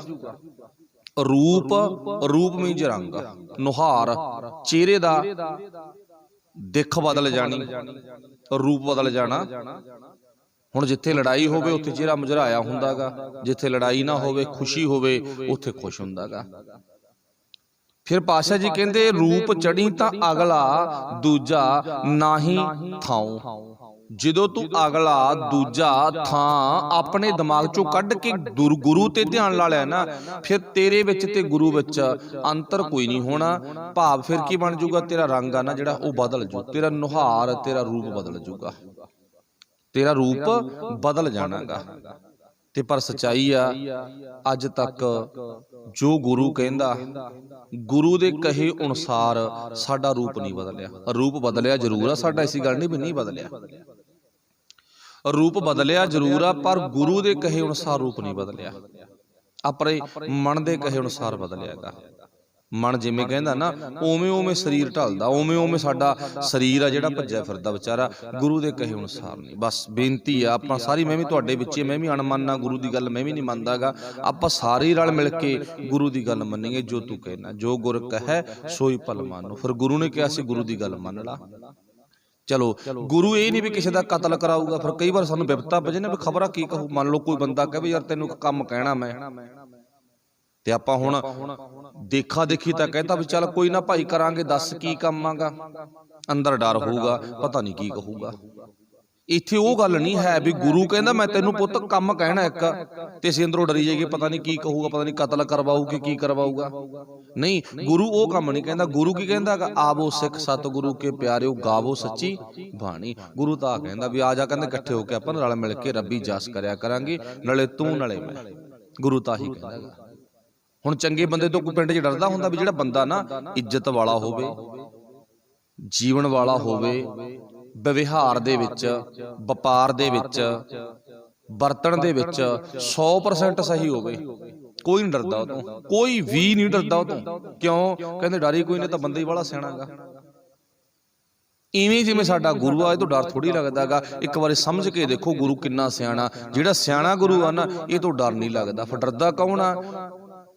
ਜਿਹੜੇ ਬੰਦੇ ਦੇ ਵਿਚਾਰ ਸਿਆਣੇ ਨਾਲ ਮਿਲਦੇ ਨਹੀਂ। ਗੁਰੂ ਤੋਂ ਕੌਣ ਡਰਦਾ? ਜਿਹਦੇ ਵਿਚਾਰ ਗੁਰੂ ਨਾਲ ਮਿਲਦੇ ਨਹੀਂ। ਜਿਹਨੇ ਚੋਰੀ ਕਰਨੀ ਆ, ਧੋਖਾ ਕਰਨਾ, ਬੇਈਮਾਨੀ ਕਰਨੀ ਆ, ਉਹ ਨਹੀਂ ਗੁਰੂ ਕੋਲੇ ਆਉਂਦਾ, ਉਹ ਡਰਦਾ ਭਾਈ ਗੁਰੂ ਤੋਂ।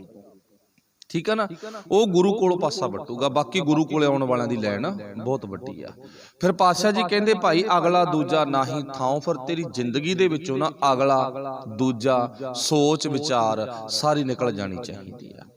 ਆਪਸੀ ਝਗੜਾ, ਆਪਸੀ ਝੰਬੇਲਾ ਛੱਡ ਕੇ ਗੁਰੂ ਨਾਲ ਪਿਆਰ ਦੀ ਸਾਂਝ ਪਾ ਲੈ, ਗੁਰੂ ਦੀ ਗੱਲ ਸੁਣ ਕੇ ਮੰਨ ਲੈ। ਫਿਰ ਮੈਂ ਦੁਬਾਰਾ ਥੋੜਾ ਜਿਹਾ ਪਿੱਛੇ ਜਾਵਾਂ, ਮੁੜ ਕੇ ਫਿਰ ਆਪਾਂ ਅਗਲੀ ਗੱਲ ਸ਼ੁਰੂ ਕਰਾਂਗੇ। ਸੂਹਬ ਤਾਂ ਸੁਹਾਗਣੀ ਜਾਂ ਮੰਨ ਲਹਿ ਸੱਚ ਨਾਉ, ਸੂਹੇ ਵੇਸ ਵਾਲੀਏ, ਗੁਰੂ ਦੀ ਗੱਲ ਮੰਨ ਲੈ, ਵਿਖਾਵੇ ਵਿੱਚੋਂ ਨਿਕਲ ਜਾ, ਵਿਖਾਵੇ 'ਚ ਆ ਕੇ ਕੋਈ ਕੰਮ ਨਾ ਕਰ। ਦੋ ਪੱਕ ਕਹਿ ਦਿੱਤੇ, ਸੂਹੇ ਵੇਸ ਵਾਲੀਏ, ਸੂਹਾ ਵੇਸ ਬਣਾ, ਪਰ ਵੇਖ ਕੇ ਨਹੀਂ ਬਣਾਉਣਾ, ਗੁਰੂ ਨੂੰ ਪੁੱਛ ਕੇ ਬਣਾਉਣਾ। ਉਹ ਆਪਾਂ ਗੱਲ ਸਾਰੀ ਪਹਿਲਾਂ ਕਰ ਲਈ। ਵੇਖ ਕੇ ਨਹੀਂ ਭੋਗ ਤੇ ਪਕੌੜੇ ਬਣਾਉਣੇ, ਗੁਰੂ ਨੂੰ ਪੁੱਛ ਕੇ ਬਣਾ ਵੀ ਗੁਰੂ ਕਹਿੰਦਾ ਕਿ ਨਹੀਂ ਕਹਿੰਦਾ। ਜੋ ਵੀ ਕੰਮ ਕਰਨਾ ਗੁਰੂ ਨੂੰ ਪੁੱਛ ਕੇ। ਹੁਣ ਆਪਾਂ ਹੁਣੀ ਗੱਲ ਕੀਤੀ ਹੈ ਨਾ, ਬਾਬਾ ਜੇਠਾ ਜੀ ਲਾਹੌਰ ਧੰਨ ਗੁਰੂ ਅਮਰਦਾਸ ਮਹਾਰਾਜ ਵਾਸਤੇ ਕੱਪੜੇ ਖਰੀਦਦਾਗਾ ਵੀ ਚਲੋ ਲੈ ਚਲੇ ਗਏ, ਦਰਬਾਰ ਸਾਹਿਬ ਵਾਸਤੇ ਕੱਪੜੇ ਲੈ ਚਲੇ ਗਏ, ਹਨਾ। ਅੱਖਾਂ ਮੀਚ ਕੇ ਪਸੰਦ ਕਰਦਾਗਾ। ਦੁਨੀਆ ਵਿੱਚ ਕਿਤੇ ਵੀ ਨਹੀਂ ਇਹ ਰੀਤ ਹੈ ਵੀ ਅੱਖਾਂ ਮੀਚ ਕੇ ਚੀਜ਼ ਪਸੰਦ ਕੀਤੀ ਜਾਵੇ। ਅੱਖਾਂ ਖੋਲ ਕੇ ਪਸੰਦ ਹੁੰਦੀ ਆ, ਪਰ ਗੁਰੂ ਰਾਮਦਾਸ ਮਹਾਰਾਜ ਅੱਖਾਂ ਮੀਚ ਕੇ ਪਸੰਦ ਕਰਦਾ। ਚਲੋ ਫਿਰ ਗੱਲ ਕਿੱਥੇ ਪਹੁੰਚ ਗਈ? ਚਲ ਗੁਰੂ ਵਾਸਤੇ ਅੰਬਗੀ ਲੈ ਚੱਲ, ਖਾਲੀ ਹੱਥ ਗੁਰੂ ਕੋਲੇ ਨਹੀਂ ਜਾਣਾ। ਗੁਰੂ ਦੀ ਕਿਰਪਾ ਸਦਕਾ ਸਭ ਕੁਝ ਹੋਇਆ, ਪਰ ਆਪਾਂ ਨਹੀਂ ਖਾਲੀ ਹੱਥ ਜਾਣਾ। ਫਿਰ ਸਾਡੇ ਅੰਦਰ ਵੀ ਭਾਵਨਾ ਹੋਵੇ, ਅਸੀਂ ਵੀ ਗੁਰੂ ਕੋਲੇ ਨਾ ਖਾਲੀ ਹੱਥ ਨਾ ਆਈਏ। ਖਾਲੀ ਹੱਥ ਤੋਂ ਭਾਵ ਕੀ ਆ? ਉਹ ਉਦਾਹਰਨ ਤੋਂ ਇਹਨੂੰ ਸਮਝਣਾ ਆਪਾਂ। ਇੱਥੇ ਨਹੀਂ ਵੀ ਸਾਡੇ ਹੱਥ ਵਿੱਚ ਕੋਈ ਥੋੜਾ ਬਹੁਤਾ ਧਨ ਦੌਲਤ ਫੁੱਲ ਹੋਣ, ਮਿੱਠਾ ਹੋਵੇ ਨਾ। ਖਾਲੀ ਹੱਥ ਤੋਂ ਭਾਵ ਕੀ ਆ? ਸਾਡੇ ਹੱਥ ਵਿੱਚ ਕਿਸੇ ਤਰ੍ਹਾਂ ਦੀ ਵੀ ਕੋਈ ਔਗਣਾ ਵਾਲੀ ਵਸਤੂ ਨਾ ਹੋਵੇ। ਸਾਡੇ ਹੱਥ ਸਾਫ਼ ਹੋਣ। ਇਹਨਾਂ ਹੱਥਾਂ ਵਿੱਚ ਕੀ ਆ? ਸੱਚ ਆ, ਸਫਾਈ ਆ। ਉਹ ਸਫਾਈ ਨਾਲ ਭਰੇ ਹੋਣੇ ਚਾਹੀਦੇ ਆ। ਜਦੋਂ ਗੁਰੂ ਕੋਲੇ ਆਵਾਂਗੇ ਨਾ, ਫਿਰ ਜ਼ਰੂਰ ਇਹ ਸਫਾਈ ਵਿੱਚ ਵਾਧਾ ਕਰ ਦੂ, ਉਹਨਾਂ ਗੁਣਾਂ 'ਚ ਹੋਰ ਵਾਧਾ ਕਰ ਦਿੰਦਾ ਇਹ। ਫਿਰ ਅੱਗੇ ਪਾਤਸ਼ਾਹ ਜ਼ਿਕਰ ਕੀ ਕਰਦੇ ਨੇ 3 ਨੰਬਰ ਪੰਕਤੀ ਵਿੱਚ, ਐਸਾ ਸ਼ਿੰਗਾਰ, ਐਸਾ ਸ਼ਿੰਗਾਰ ਬਣਾਏ ਤੂੰ ਮੈਲਾ ਕਦੇ ਨਾ ਹੋਵੀ, ਅਹਨਸ ਨਾਹੀ ਪਾਉ। ਹੁਣ ਗੁਰੂ ਸਾਹਿਬ ਜੀ ਕਹਿੰਦੇ ਨਾ, ਕਹਿੰਦੇ ਐ ਮੇਰੀ ਜੀਵ ਇਸਤਰੀ, ਮੇਰੇ ਪੁੱਤਰ ਜੀ, ਤੂੰ ਕਹਿੰਦੇ ਇਹੋ ਜਿਹਾ ਸ਼ਿੰਗਾਰ ਕਰ। ਕਿਹੋ ਜਿਹਾ ਸ਼ਿੰਗਾਰ ਕਰਨਾਗਾ? ਹੁਣ ਜੇ ਦੁਨੀਆ ਵਿੱਚੋਂ ਪੁੱਛੀਏ ਨਾ ਆਪਾਂ ਸ਼ਿੰਗਾਰ ਕਰ, ਤਾਂ ਮਾਫ ਕਰਨਾ, ਸਾਡੇ ਪਿੰਡਾਂ 'ਚ ਸ਼ਿੰਗਾਰ ਕਰਨ ਵਾਲੇ ਅੱਡੇ ਥੋੜੇ ਨਹੀਂ, ਬਹੁਤ ਜ਼ਿਆਦਾ। ਆਪਣੀਆਂ ਬੱਚੀਆਂ ਦਾ ਹਾਲ ਦੇਖ ਲਿਆ ਕਰੋ ਵਿਆਹ ਵੇਲੇ। ਮਾਫ ਕਰਨਾ, ਮੈਨੂੰ ਵੀ ਵਾਹਿਗੁਰੂ ਨੇ ਧੀ ਦਿੱਤੀ ਹੈ, ਮੈਂ ਉਹ ਗੱਲ ਨਹੀਂ ਕਰਦਾ, ਪਰ ਹਾਲ ਵੇਖੋ ਕੀ ਹੁੰਦਾ। ਥੋੜਾ ਜਿਹਾ ਹਾਲ ਵੇਖੋ ਕੀ ਹੁੰਦਾ ਉਸ ਟਾਈਮ ਤੇ। ਜਿਹੜੀ ਸਾਡੀ ਧੀ ਨੂੰ ਕਿਸੇ ਨੇ ਅੱਖ ਪੱਟ ਕੇ ਨਹੀਂ ਤੱਕਿਆਗਾ, ਆਪਾਂ ਆਪਣੀ ਗੱਲ ਕਰਦੇ ਹੁਣ ਗੁਰੂ ਦੀ ਬਾਣੀ ਚੋਂ ਬਾਹਰ ਨਿਕਲ ਕੇ। ਸੋ ਵਾਹਿਗੁਰੂ ਸਮਤ ਬਖਸ਼ੇ। ਆਪਾਂ ਇੰਨੀ ਕਹਿ ਸਕਦੇ ਹਾਂ, ਵਾਹਿਗੁਰੂ ਭਲਾ ਕਰੇ, ਸਾਡੀ ਕੌਮ ਨੂੰ ਗਿਆਨ ਆ ਜਾਵੇ, ਸਾਡੀ ਕੌਮ ਨੂੰ ਥੋੜਾ ਬਹੁਤਾ ਮਤ ਆ ਜਾਵੇ, ਅਕਲ ਆ ਜਾਵੇ। ਉਹ ਸਾਡੀ ਧੀ ਦੇ ਹੱਥ ਬਈਆਂ ਦੇ ਹੱਥਾਂ 'ਚ ਨੇਗੇ। ਗੌਰ ਕਰਕੇ ਦੇਖੋ, ਕਦੇ ਧਿਆਨ ਮਾਰ ਕੇ ਦੇਖੋ, ਸ਼ਿੰਗਾਰ ਦੇ ਕਿਹੜੇ ਸ਼ਿੰਗਾਰ ਪਿੱਛੇ ਲੱਗ ਕੇ ਫਿਰ ਆਪਾਂ ਗੁਰੂ ਨੂੰ ਵੀ ਪੁੱਛਣਾ ਵੀ ਕਿਹੜਾ ਸ਼ਿੰਗਾਰ ਕਰੀਏ, ਚੱਲ ਤੂੰ ਦੱਸ ਦੇ ਹੁਣ। ਤੇ ਸਾਡਾ ਸਮਾਜ ਆ ਜਿਹੜਾ, ਉਹ ਕਿਸ ਗੰਦਲੇਪਣ ਵਿੱਚ ਵੜ ਚੁੱਕਿਆ ਹੈਗਾ। ਗੌਰ ਕਰਕੇ ਦੇਖੋ, ਸਾਡੀਆਂ ਬੱਚੀਆਂ ਕਿੱਥੇ ਗਈਆਂ ਨੇ ਜਾ। ਚਲੋ ਸਤਿਗੁਰੂ ਪਾਤਸ਼ਾਹ ਸਾਨੂੰ ਬਸ ਇਹੀ ਬੇਨਤੀ, ਭਲਾ ਕਰੇ ਸਾਡਾ, ਸਾਨੂੰ ਸਮਤ ਬਖਸ਼ੇ, ਗਿਆਨ ਬਖਸ਼ੇ। ਸਾਡੀਆਂ ਸਰਦਾਰਾਂ ਦੀਆਂ ਬੱਚੀਆਂ ਕਿਹੜੇ ਰਾਹੇ ਤੁਰ ਪਈਆਂ। ਹੁਣ ਇੱਥੇ ਦੱਸੋ ਆਪਾਂ ਕਿਹਦਾ ਕਸੂਰ ਕੱਢਾਂਗੇ? ਕਹਾਂਗੇ ਵੀ ਫਲਾਣੇ ਦਾ ਕਸੂਰ ਹੈਗਾ। ਕਸੂਰ ਕਿਹਦਾ? ਆਪਣਾ ਹੀ ਕਸੂਰ ਆ। ਚਲੋ ਵਾਹਿਗੁਰੂ ਭਲਾ ਕਰੇ, ਹੈ ਨਾ।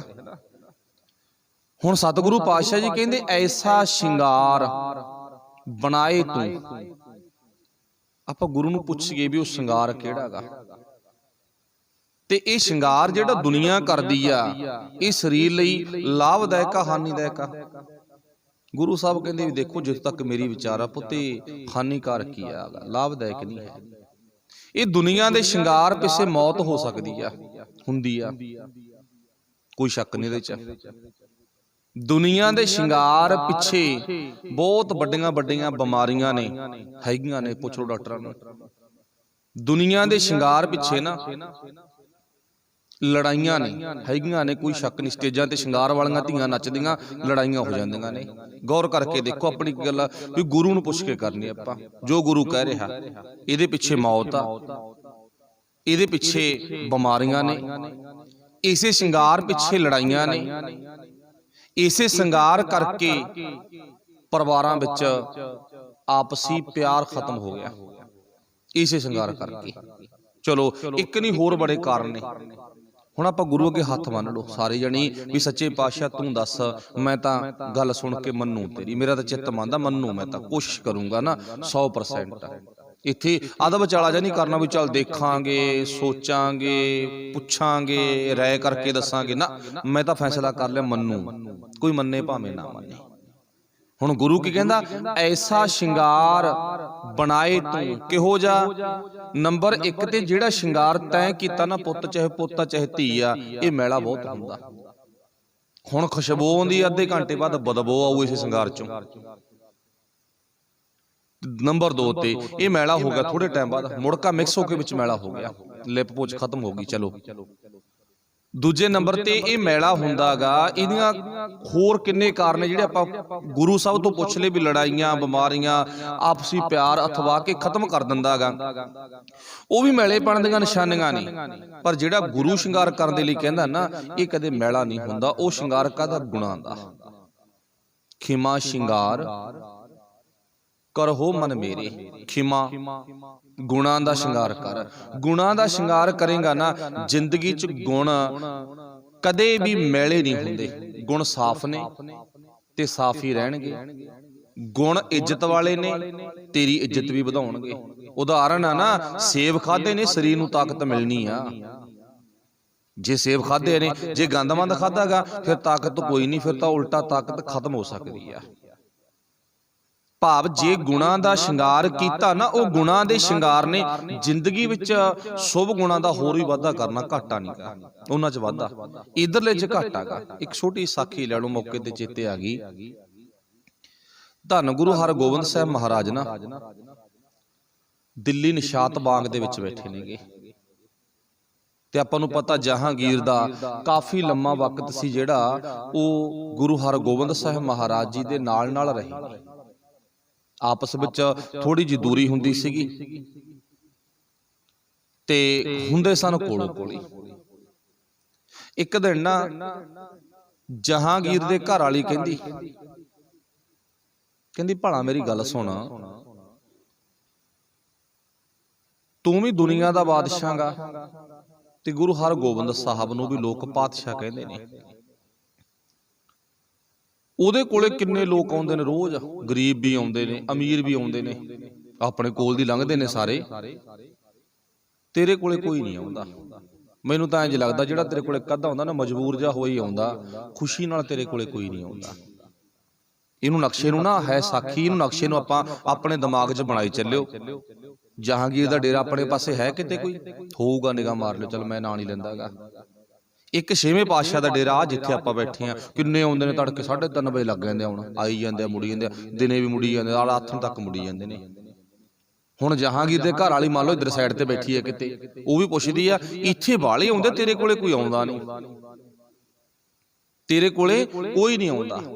ਇਹ ਜਹਾਂਗੀਰ ਦੇ ਮੁਖੋਂ ਨਿਕਲੇ ਹੋਏ ਬੋਲ ਨੇ ਜਿਹੜੇ ਅੱਜ ਅਸੀਂ ਮੰਨਣ ਨੂੰ ਤਿਆਰ ਨਹੀਂ ਹਾਂ। ਇਉਂ ਕਹਿ ਲੋ ਗੁਰਦੇਵ ਪਾਤਸ਼ਾਹ ਦੇ ਦੁਸ਼ਮਣ ਦੇ ਬੋਲ ਨੇ। ਕਿਹੜੇ? ਕਹਿੰਦਾ ਨਾ ਉਹ ਦੁਨੀਆ ਦਾ ਕੱਲਾ ਪਾਤਸ਼ਾਹ ਨਹੀਂ ਹੈ, ਉਹ ਦੀਨ ਦੁਨੀਆ ਦਾ ਪਾਤਸ਼ਾਹ, ਤਿੰਨੇ ਭਵਨਾਂ ਦਾ ਪਾਤਸ਼ਾਹ। ਭਾਵ ਪਤਾਲ ਆਕਾਸ਼ ਧਰਤੀ ਜਲ ਥਲ ਮਹੀਲ ਪੂਰਿਆ, ਉਹ ਦੀਨ ਦੁਨੀਆ ਦਾ ਮਾਲਕ ਆ ਤੇ ਮੈਂ ਕੱਲਾ ਦੁਨੀਆ ਦਾ ਬਾਦਸ਼ਾਹ ਗਾ। ਫਰਕ ਬਹੁਤ ਆ, ਕਿਉਂਕਿ ਉੱਥੇ ਘਰ ਵਾਲੀ ਪੁੱਛਦੀ ਹੈ ਨਾ, ਘਰ ਵਾਲੀ ਕੋਲੇ ਝੂਠ ਨਹੀਂ ਮਾਰਦਾਗਾ। ਭਾਗਵਾਨ ਨੇ ਫਰਕ ਬਹੁਤ ਜ਼ਿਆਦਾ, ਉਹ ਦੁਨੀਆ ਦਾ ਨਹੀਂ, ਉਹ ਦੀਨ ਦੁਨੀਆ ਦਾ ਪਾਤਸ਼ਾਹ ਤੇ ਮੈਂ ਬਾਦਸ਼ਾਹ, ਫਰਕ ਬਹੁਤ ਆਗਾ। ਜਦੋਂ ਇੰਨੀ ਗੱਲ ਕਹੀ ਨਾ ਤੇ ਉਹਦੇ ਘਰ ਵਾਲੀ ਸਮਝ ਗਈ ਤੇ ਨਾਲ ਹੀ ਅਰਥ ਕਰ ਦਿੱਤੇ। ਰਾਜਾ ਨਾ ਮੌਕੇ ਤੇ ਚਲੋ ਮਾੜਾ ਮੋਟਾ ਤਾਂ ਹੁਣ ਗਿਆਨ ਹੈਗਾ ਹੀ ਹੈਗਾ। ਕਹਿੰਦਾ ਪਾਤਸ਼ਾਹ ਦਾ ਅਰਥ ਹੁੰਦਾ ਪੱਤ ਰੱਖਣ ਵਾਲਾ, ਤੇ ਬਾਦਸ਼ਾਹ ਦਾ ਅਰਥ ਹੁੰਦਾ ਗਾ ਧੱਕਾ ਕਰਨ ਵਾਲਾ, ਬਦੀ ਕਰਨ ਵਾਲਾ। ਫਰਕ ਆ ਨਾ, ਕਿੱਥੇ ਪਾਤਸ਼ਾਹ ਤੇ ਕਿੱਥੇ ਬਾਦਸ਼ਾਹ। ਉਹ ਕਹਿੰਦੀ ਮੇਰਾ ਤਾਂ ਆਪ ਚਿੱਤ ਮੰਨਦਾ, ਕਹਿੰਦੀ ਛੇਵੇਂ ਪਾਤਸ਼ਾਹ ਕੋਲੇ ਜਾਣ ਨੂੰ। ਕਹਿੰਦਾ ਕੋਈ ਗੱਲ ਨਹੀਂ, ਜਾਇਆ ਫਿਰ ਤਾਂ ਕੀ ਆ। ਕੱਢਿਆ ਗੇੜਾ, ਨਮਸਕਾਰ ਕਰਿਆ, ਜਾਇਆ ਗੁਰੂ ਸਾਹਿਬ ਕੋਲੇ। ਸਰੀਰਕ ਤੌਰ ਤੇ ਬਾਹਰੀ ਲੜਾਈ ਆ, ਮੈਂ ਉਹਦੇ ਪਿਓ ਨੂੰ ਸ਼ਹੀਦ ਕੀਤਾਗਾ, ਸਾਡੀ ਆਪਸ ਵਿੱਚ ਨਹੀਂ ਬਣਦੀ, ਵਿਚਾਰਾਂ ਦੇ ਮਤਭੇਦ ਨੇ, ਤੂੰ ਜਾਇਆ ਕੋਈ ਨਾ। ਤੇ ਹੁਣ ਜਦੋਂ ਕਿਸੇ ਨੂੰ ਮਿਲਣ ਜਾਣਾ ਹੋਵੇ ਨਾ, ਸਾਡਾ ਕੁਦਰਤੀ ਸੁਭਾਅ ਆ ਵੀ ਅਸੀਂ ਥੋੜਾ ਬਹੁਤ ਆਪਣੇ ਆਪ ਨੂੰ ਮੈਲ ਤੋਂ ਰਹਿਤ ਕਰ ਲੈਂਦੇ ਆ, ਹੱਥ ਪੈਰ ਧੋ ਲੈਂਦੇ ਆ, ਮੂੰਹ ਮੱਥਾ ਧੋ ਲੈਂਦੇ ਆ, ਕੱਪੜੇ ਚੇਂਜ ਕਰ ਲੈਂਦੇ ਆ ਵੀ ਚਲੋ ਕਿਸੇ ਨੂੰ ਆਪਾਂ ਆਪਣੇ ਮਿੱਤਰ ਨੂੰ ਮਿਲਣ ਜਾਣਾ, ਕਿਸੇ ਰਿਸ਼ਤੇਦਾਰ ਨੂੰ ਮਿਲਣ ਜਾਣਾ ਨਾ। ਹੁਣ ਜਦੋਂ ਮਤਲਬ ਕਿ ਮਿਲਣ ਜਾਣਾ, ਇਸ ਨੇ ਆਪਣੇ ਤਨ ਤੇ ਸ਼ਿੰਗਾਰ ਬਹੁਤ ਕੀਤਾ। ਹੁਣ ਇਹ ਮਿਲਣ ਨਹੀਂ ਜਾਂਦੀਗੀ, ਭਾਵ ਇਹਨੂੰ ਦੁਨੀਆ ਦੇ ਵਿੱਚ ਐਵਾਰਡ ਆ ਜਹਾਂਗੀਰ ਦੇ ਘਰ ਵਾਲੀ ਨੂੰ, ਇਸ ਦੁਨੀਆ ਦੇ ਵਿੱਚ ਸਭ ਤੋਂ ਸੁੰਦਰ ਔਰਤਾਂ, ਸਭ ਤੋਂ ਤੇਜ਼ ਦਿਮਾਗ ਵਾਲੀ ਔਰਤਾਂ, ਤੇ ਸਭ ਤੋਂ ਰਾਜਨੀਤਿਕ ਦੇ ਵਿੱਚ ਵੱਡੇ ਪੱਧਰ ਤੇ ਮੱਲਾ ਮਾਰਨ ਵਾਲੀ ਔਰਤਾਂ। ਇਹਦਾ ਪਿਛੋਕੜ ਵੀ ਆਪਾਂ ਥੋੜਾ ਜਿਹਾ ਪਾਸੇ ਹੋ ਕੇ ਦੇਖਾਂਗੇ, ਗੁਰੂ ਪਾਤਸ਼ਾਹ ਕਿਰਪਾ ਕਰੇ। ਹੁਣ ਇਹਨੇ ਆਪਣੇ ਤਨ ਤੇ ਸ਼ਿੰਗਾਰ ਕੀਤਾ, ਬਾਦਸ਼ਾਹ ਦੇ ਘਰ ਵਾਲੀ ਜਾਣਾ ਗੁਰੂ ਕੋਲੇ ਆ ਨਾ, ਤੇ ਹੁਣ ਤਨ ਤੇ ਬਹੁਤ ਜ਼ਿਆਦਾ ਜਿਹੜਾ ਦੁਨੀਆ ਵਿੱਚ ਮੰਨਿਆ ਜਾਂਦਾ, ਵੈਸੇ ਮੈਨੂੰ ਉਸ ਸ਼ਿੰਗਾਰ ਬਾਰੇ ਨੌਲੇਜ ਨਹੀਂ, ਕਹਿੰਦੇ 16 ਸ਼ਿੰਗਾਰ ਕੀਤੇ ਨੇ। ਚਲੋ ਉਹ ਕਿਸੇ ਵੀਰ ਨੂੰ ਭੈਣ ਨੂੰ ਨੌਲੇਜ ਹੋਵੇਗੀ ਉਸ ਗੱਲ ਦੀ, ਤੁਸੀਂ ਆਪਸ ਵਿੱਚ ਗੱਲ ਸਾਂਝੀ ਕਰ ਸਕਦੇ ਹੋਗੇ। 16 ਸ਼ਿੰਗਾਰ ਕਰਕੇ ਕਹਿੰਦੇ ਇਹਦੇ ਜਿਹੜੇ ਕੱਪੜੇ ਆ ਨਾ ਤਨ ਤੇ ਪਹਿਨੇ ਹੋਏ, ਉਹ ਸਾਈਡ ਤੋਂ ਗੋਲੀਆਂ ਨੇ ਚੱਕੇ ਨੇ, ਇੰਨਾ ਵਜਨ ਆ ਇਹਦੇ ਕੱਪੜਿਆਂ 'ਚ ਵੀ, ਹੀਰੇ ਮੋਤੀ ਜੜੀਆਂ ਪੁਸ਼ਾਕਾਂ ਪਾਈਆਂ ਨੇ। ਤੇ ਗੁਰੂ ਹਰਗੋਬਿੰਦ ਸਾਹਿਬ ਮਹਾਰਾਜ ਜੀ ਦੇ ਕੋਲ ਨਿਸ਼ਾਤ ਬਾਗ ਦੇ ਵਿੱਚ ਚਲੀ ਗਈ। ਜਦੋਂ ਚਲੀ ਗਈ ਨਾ, ਇਹ ਆਪਣੇ ਵੱਲੋਂ ਗੁਰੂ ਸਾਹਿਬ ਤੇ ਪੇਪਰ ਪਾਉਣ ਗਈ ਆ। ਉਹ ਮੈਂ ਲਫ਼ਜ਼ ਪਹਿਲਾਂ ਵਰਤ ਲਿਆ, ਉਹਨਾਂ ਵਕਤਾਂ ਦੇ ਵਿੱਚ ਅੱਜ ਵੀ ਲਾ ਲਓ, ਇਹਦੀ ਜਿਹੜੀ ਚਿਹਰੇ ਦੀ ਸੁੰਦਰਤਾ ਉਹ ਬਹੁਤ ਜ਼ਿਆਦਾ। ਸੋ ਵਾਹਿਗੁਰੂ ਭਲਾ ਕਰੇ। ਆਪਾਂ ਸਾਰੇ ਬੱਚੇ ਬੱਚੀਆਂ ਵਾਲੇ ਆ, ਆਪਣਾ ਮਕਸਦ ਉਧਰ ਨਹੀਂ, ਆਪਣਾ ਮਕਸਦ ਗੱਲ ਨੂੰ ਸਮਝਣ ਵਾਸਤੇ ਆ। ਉਲਟਾ ਤਨ ਤੇ ਸ਼ਿੰਗਾਰ ਵੀ ਕੀਤਾ। ਤੇ ਧੰਨ ਗੁਰੂ ਹਰਗੋਬਿੰਦ ਸਾਹਿਬ ਮਹਾਰਾਜ ਇਹਨਾਂ ਦੀ ਹਮ ਉਮਰ ਦੇ ਨੇਗੇ, ਬਰੋਬਰ ਦੀ ਉਮਰ ਆ। ਛੋਟੇ ਵੱਡੇ ਨੇ, ਬਰੋਬਰ ਦੀ ਉਮਰ ਆ। ਮਨ ਦੇ ਵਿੱਚ ਕੁਝ ਖਿਆਲ ਹੋਰ ਨੇ, ਮੈਂ ਪਰਖ ਕਰਨੀ ਆ ਸੱਚਾ ਪਾਤਸ਼ਾਹ ਤੇ ਬਾਦਸ਼ਾਹ, ਪਰਖ ਕਰਨੀ ਇਸ ਗੱਲ ਦੀ। ਹੁਣ ਜਦੋਂ ਚੱਲੀ ਗਈ ਨਾ, ਧੰਨ ਗੁਰੂ ਹਰਗੋਬਿੰਦ ਸਾਹਿਬ ਮਹਾਰਾਜ ਜੀ ਨੇ ਇੱਕ ਵਾਰੀ ਤੱਕਿਆ, ਜੀ ਭਰ ਕੇ ਤੱਕਿਆ, ਏਦਾਂ ਨਹੀਂ ਵੀ ਨਹੀਂ ਤੱਕਿਆ। ਤੱਕਣ ਤੋਂ ਬਾਅਦ ਜੋ ਸਤਿਗੁਰਾਂ ਦੇ ਬੋਲ ਨੇ, ਉਹ ਬੋਲ ਨੇ ਇਸ ਨੂਰ ਜਹਾਂ ਨੂੰ ਪੈਰ ਦੇ ਅੰਗੂਠੇ ਤੋਂ ਲਾ ਕੇ ਸਿਰ ਦੇ ਬਾਲ ਤੱਕ ਕੰਬਣੀ ਛੜ ਜਾਂਦੀ ਆ। ਉਹ ਬੋਲ ਕਿਹੜੇ ਨੇ? ਐਸਾ ਸਿੰਗਾਰ ਬਣਾਏ ਤੂੰ ਪੁੱਤਰੀ। ਬਰੋਬਰ ਦੀ ਬੱਚੀ ਨੂੰ, ਬਰੋਬਰ ਦੀ ਔਰਤ ਨੂੰ ਪੁੱਤ ਕਿਹਾ ਇੱਕ ਤਾਂ। ਐਸਾ ਸਿੰਗਾਰ ਬਣਾਏ ਤੂੰ ਪੁੱਤਰੀ। ਤੇ ਅੱਗੇ ਕੀ ਕਿਹਾ? ਅੱਲਾ ਮਿਲਿਆ ਖੁਦਾਈ। ਜੇ ਤੂੰ ਭਾਵ ਗੁਰਮਤ ਦੇ ਮੁਤਾਬਕ ਨਾ ਗੁਣਾਂ ਦਾ ਸ਼ਿੰਗਾਰ ਆਪਣੇ ਜੀਵਨ ਚ ਕਰ ਲੈਂਦੀ ਤੇ ਕਰ ਲਵੇਂ, ਤੈਨੂੰ ਅੱਲਾ ਮਿਲ ਜੂ, ਖੁਦਾ ਮਿਲ ਜੂ ਤੈਨੂੰ।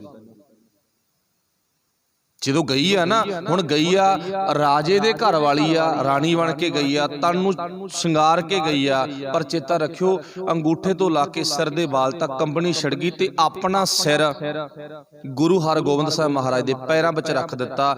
ਦੀਨ ਦੁਨੀਆ ਦੇ ਹਵਾਲੀਆ, ਮੈਂ ਸੋਚਿਆ ਸੀ ਤੇਰੀ ਨੀਅਤ ਪਰਖ ਕੇ ਜਾਵਾਂ।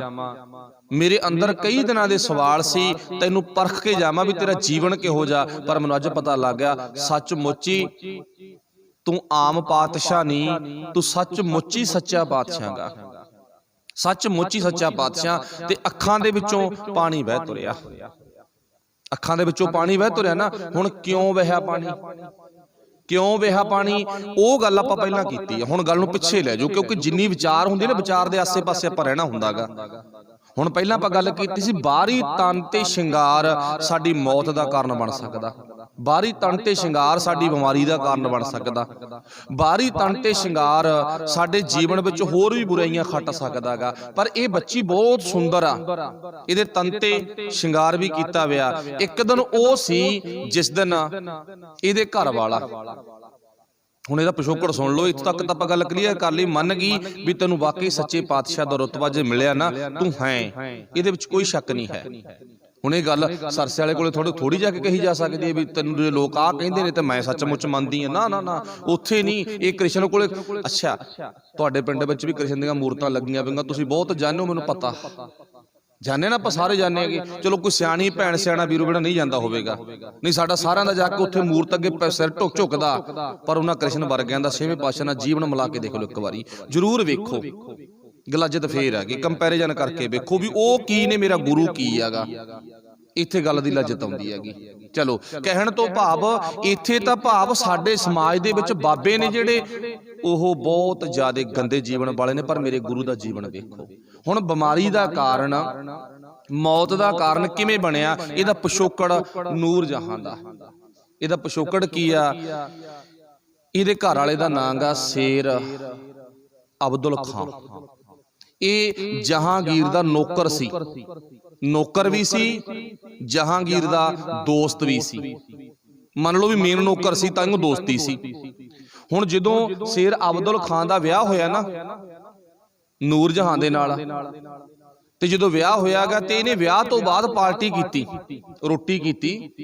ਕਹਿੰਦਾ ਚਲੋ ਜਿੰਨੇ ਵੀ ਮੇਰੇ ਡਿਪਾਰਟਮੈਂਟ ਦੇ ਵਿੱਚ ਬੰਦੇ ਕੰਮ ਕਰਦੇ ਨੇ ਸਾਰਿਆਂ ਨੂੰ ਮੈਂ ਸੱਦ ਲਿਆ ਆਪਣੇ ਘਰ ਦੇ ਵਿੱਚ, ਤੇ ਨਾਲ ਉੱਥੇ ਰਾਜੇ ਨੂੰ ਵੀ ਕਹਿਤਾ, ਕਹਿੰਦਾ ਚੱਲ ਕੋਈ ਨਾ, ਹਾਂ ਤਾਂ ਮੈਂ ਤੇਰਾ ਨੌਕਰ, ਜਿੱਥੇ ਨੌਕਰ ਆ ਨਾ ਉੱਥੇ ਮੈਂ ਤੇਰਾ ਮਿੱਤਰ ਵੀ ਆ, ਤੇ ਮੇਰੇ ਘਰ ਦੇ ਵਿੱਚ ਆ ਰੋਟੀ ਬਣਾਉਣੀ ਆ ਮੈਂ ਤੇਰੇ ਵਾਸਤੇ। ਹੁਣੇ ਆਪਣੇ ਘਰ ਦੇ ਵਿੱਚ ਰੋਟੀ ਬਣਾਈ, ਘਰ ਦੇ ਵਿੱਚ ਜਹਾਂਗੀਰ ਵੀ ਗਿਆ, ਹੋਰ ਵੀ ਨੌਕਰ ਚਾਕਰ ਗਏ। ਵਾਹਿਗੁਰੂ ਭਲਾ ਕਰੇ। ਜਿਹੜੀ ਅਗਲੀ ਗੱਲ ਕਹਾਂਗੇ, ਆਪਾਂ ਇੱਕ ਪਰਿਵਾਰ ਦੇ ਮੈਂਬਰ ਬੈਠੇ ਆ, ਜਹਾਂਗੀਰ ਦੀ ਨੀਅਤ ਇਹਦੇ ਘਰ ਵਾਲੀ ਤੇ ਚੱਲੀ ਗਈ। ਇਹ ਇੱਥੇ ਨਹੀਂ ਰਹਿਣੀ ਚਾਹੀਦੀ, ਇਹ ਤਾਂ ਰਾਜ ਭਾਗ ਦੇ ਵਿੱਚ ਰਹਿਣੀ ਚਾਹੀਦੀ ਆ, ਜਿਹਦਾ ਇੰਨਾ ਤਨ ਸ਼ਿੰਗਾਰਿਆ ਵਿਆ ਤੇ ਇੰਨੀ ਸੁੰਦਰਤਾ ਹੈ। ਨੀਅਤ ਬਦਲ ਗਈ, ਆਪਣਾ ਮਿੱਤਰ ਆਪਣਾ ਨੌਕਰ ਮਰਵਾ ਕੇ ਉਸ ਨੂਰ ਜਹਾਂ ਨੂੰ ਜਿਹਦਾ ਅੱਜ ਆਗਰੇ ਕਬਰਾਂ ਬਣੀਆਂ ਪਈਆਂ, ਉਹ ਕਬਰਾਂ ਤੇ ਸਾਡੇ ਲੋਕ ਬਹੁਤ ਜਾਂਦੇ ਨੇ, ਉਹ ਨੂਰ ਜਹਾਨ ਨੂੰ ਆਪਣੇ ਮਹਿਲਾਂ ਦੇ ਵਿੱਚ ਜਾ ਕੇ ਆਪ ਵਿਆਹ ਨਿਕਾਹ ਕਰਾਇਆ ਇਹਦੇ ਨਾਲ। ਅਸਲੀ ਘਰ ਵਾਲੀ ਨਹੀਂ ਹੈ। ਹੁਣ ਤੁਸੀਂ ਅੰਦਾਜ਼ਾ ਅੱਗੇ ਲਾ ਲਓ। ਫਿਰ ਇਹ ਉੱਥੇ ਤਾਂ ਰੋਈ ਸੀ ਹਰਗੋਬਿੰਦ ਸਾਹਿਬ ਮਹਾਰਾਜ ਦੇ ਚਰਨਾਂ ਵਿੱਚ, ਕਹਿੰਦੀ ਵਾਕਈ ਸੱਚ ਆ, ਜਿਹੜਾ ਤਨ ਤੇ ਸ਼ਿੰਗਾਰ ਕਰਕੇ ਆਈਆਂ ਨਾ ਮੈਂ, ਇਹ ਸ਼ਿੰਗਾਰ ਮੇਰੇ ਘਰ ਵਾਲੀ, ਵਾਹਿਗੁਰੂ ਘਰ ਵਾਲੇ ਦੀ ਮੌਤ ਦਾ ਕਾਰਨ ਆਹੀ ਸ਼ਿੰਗਾਰ ਬਣਿਆਗਾ। ਜੇ ਮੈਂ ਸ਼ਿੰਗਾਰ ਉਸ ਦਿਨ ਨਾ ਕੀਤਾ ਹੁੰਦਾ ਨਾ, ਜਿੱਦੇ ਜਹਾਂਗੀਰ ਨੂੰ ਰੋਟੀ ਕੀਤੀ ਸੀ, ਤੇ ਸ਼ਾਇਦ ਅੱਜ ਮੇਰੇ ਘਰ ਵਾਲਾ ਇੱਥੇ ਹੁੰਦਾ। ਮੇਰੇ ਤਨ ਦਾ ਸ਼ਿੰਗਾਰ ਮੇਰੇ ਘਰ ਵਾਲੀ ਦੀ ਮੌਤ ਦਾ ਕਾਰਨ ਬਣਿਆਗਾ। ਉਹ ਆਪਾਂ ਗੱਲ ਗੁਰੂ ਸਾਹਿਬ ਨੇ ਆਪਾਂ ਤੋਂ ਪਹਿਲਾਂ ਕਹਾਤੀ ਸੀ, ਤੇ ਇੱਥੇ ਰੋ ਪਈ। ਤੇ ਫਿਰ ਗੁਰੂ ਸਾਹਿਬ ਨੇ ਕੀ ਕਿਹਾ, ਪੁੱਤਰੀ ਅੱਜ ਤੋਂ ਬਾਅਦ ਗੁਣਾਂ ਦਾ ਸ਼ਿੰਗਾਰ ਕਰ।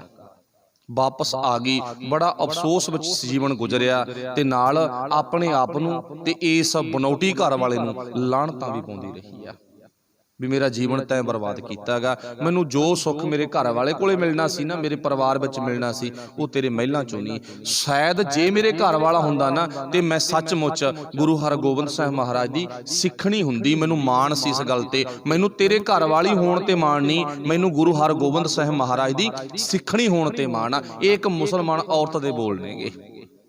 ਇੱਥੋਂ ਸਿੱਧ ਹੁੰਦਾ ਫਿਰ ਗੁਰੂ ਨੂੰ ਪੁੱਛ ਕੇ ਆਪਾਂ ਸ਼ਿੰਗਾਰ ਕਰੀਏ। ਸੱਚੇ ਪਾਤਸ਼ਾਹ ਸ਼ਿੰਗਾਰ ਕਿਤੇ ਮੌਤ ਦਾ ਕਾਰਨ ਨਾ ਬਣ ਜਾਵੇ। ਬਣ ਜਾਂਦੇ ਨੇ, ਬੜੇ ਬਣਦੇ ਨੇ, ਇੱਕ ਨਹੀਂ ਅਨੇਕ ਹੀ ਬਣਦੇ ਨੇ। ਚਲੋ ਫਿਰ ਗੁਰੂ ਸਾਹਿਬ ਨੇ ਸਾਨੂੰ ਕੀ ਦੱਸਿਆ, ਗੁਣਾਂ ਦਾ ਸ਼ਿੰਗਾਰ ਪੁੱਤ ਕਰਿਆ ਕਰ। ਉਹ ਚਾਹੇ ਬੱਚੀ ਹੈ ਚਾਹੇ ਬੱਚਾ, ਸਾਡੀ ਜੀਵ ਆਤਮਾ ਨੂੰ ਸਮਝਾਤਾ, ਐਸਾ ਸ਼ਿੰਗਾਰ ਬਣਾਏ ਤੂੰ। ਅੱਗੇ ਕੀ ਲਿਖਿਆ, ਮੈਲਾ ਕਦੇ ਨਾ ਹੋਵੇ, ਗੁਣ ਕਦੇ ਮੈਲੇ ਨਹੀਂ ਹੁੰਦੇ। ਬਾਹਰੀ ਤੌਰ ਤੇ ਸ਼ਿੰਗਾਰ ਆ ਨਾ, ਇਹ ਤਾਂ ਮੈਲਾ ਹੋ ਜਾਂਦਾ ਪੁੱਤ, ਇਹਨੂੰ ਤਾਂ ਮੈਲ ਲੱਗ ਹੀ ਜਾਂਦੀ ਆ। ਸੁਬਾਹ ਸ਼ਿੰਗਾਰ ਕੀਤਾ, ਸ਼ਾਮ ਤੱਕ ਦੁਪਹਿਰ ਤੱਕ ਮੈਲਾ ਹੋ ਜਾਂਦਾ। ਮੈਲਾ ਕਦੇ ਨਾ ਹੋਵੇ, ਅਹਨਸ ਲਾਗੈ ਭਾਉ, ਅਹਨਸ ਦਿਨ ਰਾਤ, ਅਹਨਸ ਲਾਗੈ ਭਾਉ। ਭਾਉ ਤੋਂ ਭਾਵ ਹੈ ਪ੍ਰੇਮ। ਦਿਨ ਰਾਤ ਉਹ ਸ਼ਿੰਗਾਰ ਨੂੰ ਗੁਰੂ ਨੇ ਪ੍ਰੇਮ ਕਰਨਾ। ਤੇ ਇੱਕ ਮੁਸਲਮਾਨ ਔਰਤ ਦੇ ਬੋਲ ਸੁਣਨੇ ਨਾ, ਕਾਸ਼ ਮੈਂ ਆਪਣੇ ਘਰ ਵਾਲੀ ਦੀ ਸਹੀ ਢੰਗ ਨਾਲ ਉੱਥੀ ਘਰ ਵਾਲੀ ਹੁੰਦੀ, ਮੈਂ ਗੁਰੂ ਦੀ ਸਿੱਖਣੀ ਹੁੰਦੀ। ਪਰ ਅੱਜ ਮੈਂ ਤੇਰੇ ਕੋਲੇ ਪਹਿਲੀ ਵਾਰ ਆਈ ਹਾਂ, ਇੱਥੇ ਆਉਣ ਤੇ ਮੈਨੂੰ ਬਹੁਤ ਸਿੱਖਿਆ ਮਿਲ ਗਈ, ਪਰ ਮੈਂ ਸ਼ਾਇਦ ਦੁਬਾਰਾ ਤੇਰੇ ਕੋਲੇ ਨਹੀਂ ਆ ਸਕਦੀ। ਤੇਰੀ ਸਿੱਖਣੀ ਵੀ ਨਹੀਂ ਬਣ ਸਕਦੀ, ਮਤਲਬ ਤੇਰੀ ਕਲਾਸ ਦੀ ਇੱਕ ਵਿਦਿਆਰਥਣ ਵੀ ਨਹੀਂ ਬਣ ਸਕਦੀ। ਇੱਥੇ ਗੁਰੂ ਫਿਰ ਦਿਨ ਰਾਤ ਐਸੇ ਸ਼ਿੰਗਾਰ ਕਰਨ ਵਾਲਿਆਂ ਨੂੰ ਪਿਆਰ ਕਰਦਾ ਹੈ, ਬਖਸ਼ਿਸ਼ਾਂ ਕਰਦਾ ਹੈ, ਰਹਿਮਤਾਂ ਕਰਦਾ ਹੈ ਮਾਲਕ।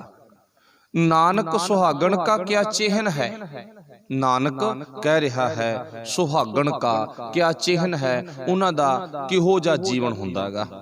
ਫਿਰ ਅੱਗੇ ਅੰਦਰ ਸੱਚ ਜਵਾਬ ਦੇ ਦਿੱਤਾ, ਮੁੱਖ ਉਜਲਾ। ਉਹਨਾਂ ਦਾ ਜੀਵਨ ਆ ਹੁੰਦਾ, ਅੰਦਰ ਸੱਚ ਹੁੰਦਾ, ਮੁੱਖ ਵਿੱਚ ਉਜਲਤਾ ਹੁੰਦੀ ਆ। ਉਜਲਤਾ ਤੋਂ ਭਾਵ ਸੱਚ ਹੁੰਦਾ। ਉਹਨਾਂ ਦੇ ਮੁੱਖ ਵਿੱਚ ਨਾ ਝੂਠ ਨਹੀਂ ਹੁੰਦਾ, ਉਹਨਾਂ ਦੇ ਮੁੱਖ ਵਿੱਚ ਸੱਚ ਹੁੰਦਾ। ਮੁੱਖ ਉਜਲਾ ਖਸਮੈ ਮਾਹੇ ਸਮਾਏ। ਉਹੀ ਹੀ ਜੀਵ ਇਸਤਰੀਆਂ ਆਪਣੇ ਗੁਰੂ ਪਤੀ ਦੇ ਪਿਆਰ ਵਿੱਚ ਸਮਾਈਆਂ ਰਹਿੰਦੀਆਂ ਨੇ। ਉਹਨਾਂ ਦੇ ਜੀਵਨ ਨੂੰ ਐਸਾ ਰੰਗ ਚੜ ਜਾਂਦਾ ਹੈ, ਜਿਨ੍ਹਾਂ ਦੇ ਮੁੱਖ ਵਿੱਚ ਵੀ ਸੱਚ, ਹਿਰਦੇ ਵਿੱਚ ਵੀ ਸੱਚ, ਜੀਵਨ ਦੇ ਵਿੱਚ ਸੱਚੇ ਮਾਰਗ ਤੇ ਤੁਰਦੇ ਨੇ ਤੇ ਸੱਚੀ ਕਮਾਈ ਕਰਦੇ ਨੇ। ਚਾਰ ਚੁਫੇਰਾ ਸੱਚ ਨਾਲ ਪਰੋਇਆ ਹੋਇਆਗਾ, ਉਹੀ ਹੀ ਉਹ ਮਾਲਕ ਦੀ ਖੁਸ਼ੀ ਖੱਟ ਸਕਦੇ ਨੇ। ਸੋ ਅੱਜ ਦੀ ਵਿਚਾਰ ਆਪਣੀ ਇੱਥੇ ਸਮਾਪਤ ਆ। ਗੁਰੂ ਕਿਰਪਾ ਕਰੇ ਕੱਲ ਨੂੰ ਆਪਾਂ ਇਸੇ ਹੀ ਅਗਲੇ ਸ਼ਬਦ ਦੇ ਵਿੱਚ ਗੁਰੂ ਤੋਂ ਬਖਸ਼ਿਸ਼ ਦੇ ਪਾਤਰ ਬਣ ਕੇ ਆਪਣਾ ਹਿਰਦਾ ਰੂਪੀ ਭਾਂਡਾ ਖੋਲ ਕੇ ਨਾ ਪੁੱਛਾਂਗੇ। ਸਾਨੂੰ ਵੀ ਸੱਚੇ ਪਾਤਸ਼ਾਹ ਅਗਲੇ ਸਵਾਲ ਦਾ ਨਾ ਖੁੱਲ ਕੇ ਜਵਾਬ ਦਿਓ, ਨਾਨਕ ਸੁਹਾਗਣ ਕਾ ਕਿਆ ਚਿਹਨ ਹੈ। ਫਿਰ ਗੁਰੂ ਸਾਹਿਬ ਜ਼ਰੂਰ ਦੱਸਣਗੇ। ਸੋ ਸਭ ਦਾ ਧੰਨਵਾਦ, ਹੋਈਆਂ ਭੁੱਲਾਂ ਦੀ ਖਿਮਾ। ਵਾਹਿਗੁਰੂ ਜੀ ਕਾ ਖਾਲਸਾ, ਵਾਹਿਗੁਰੂ ਜੀ ਕੀ ਫਤਿਹ।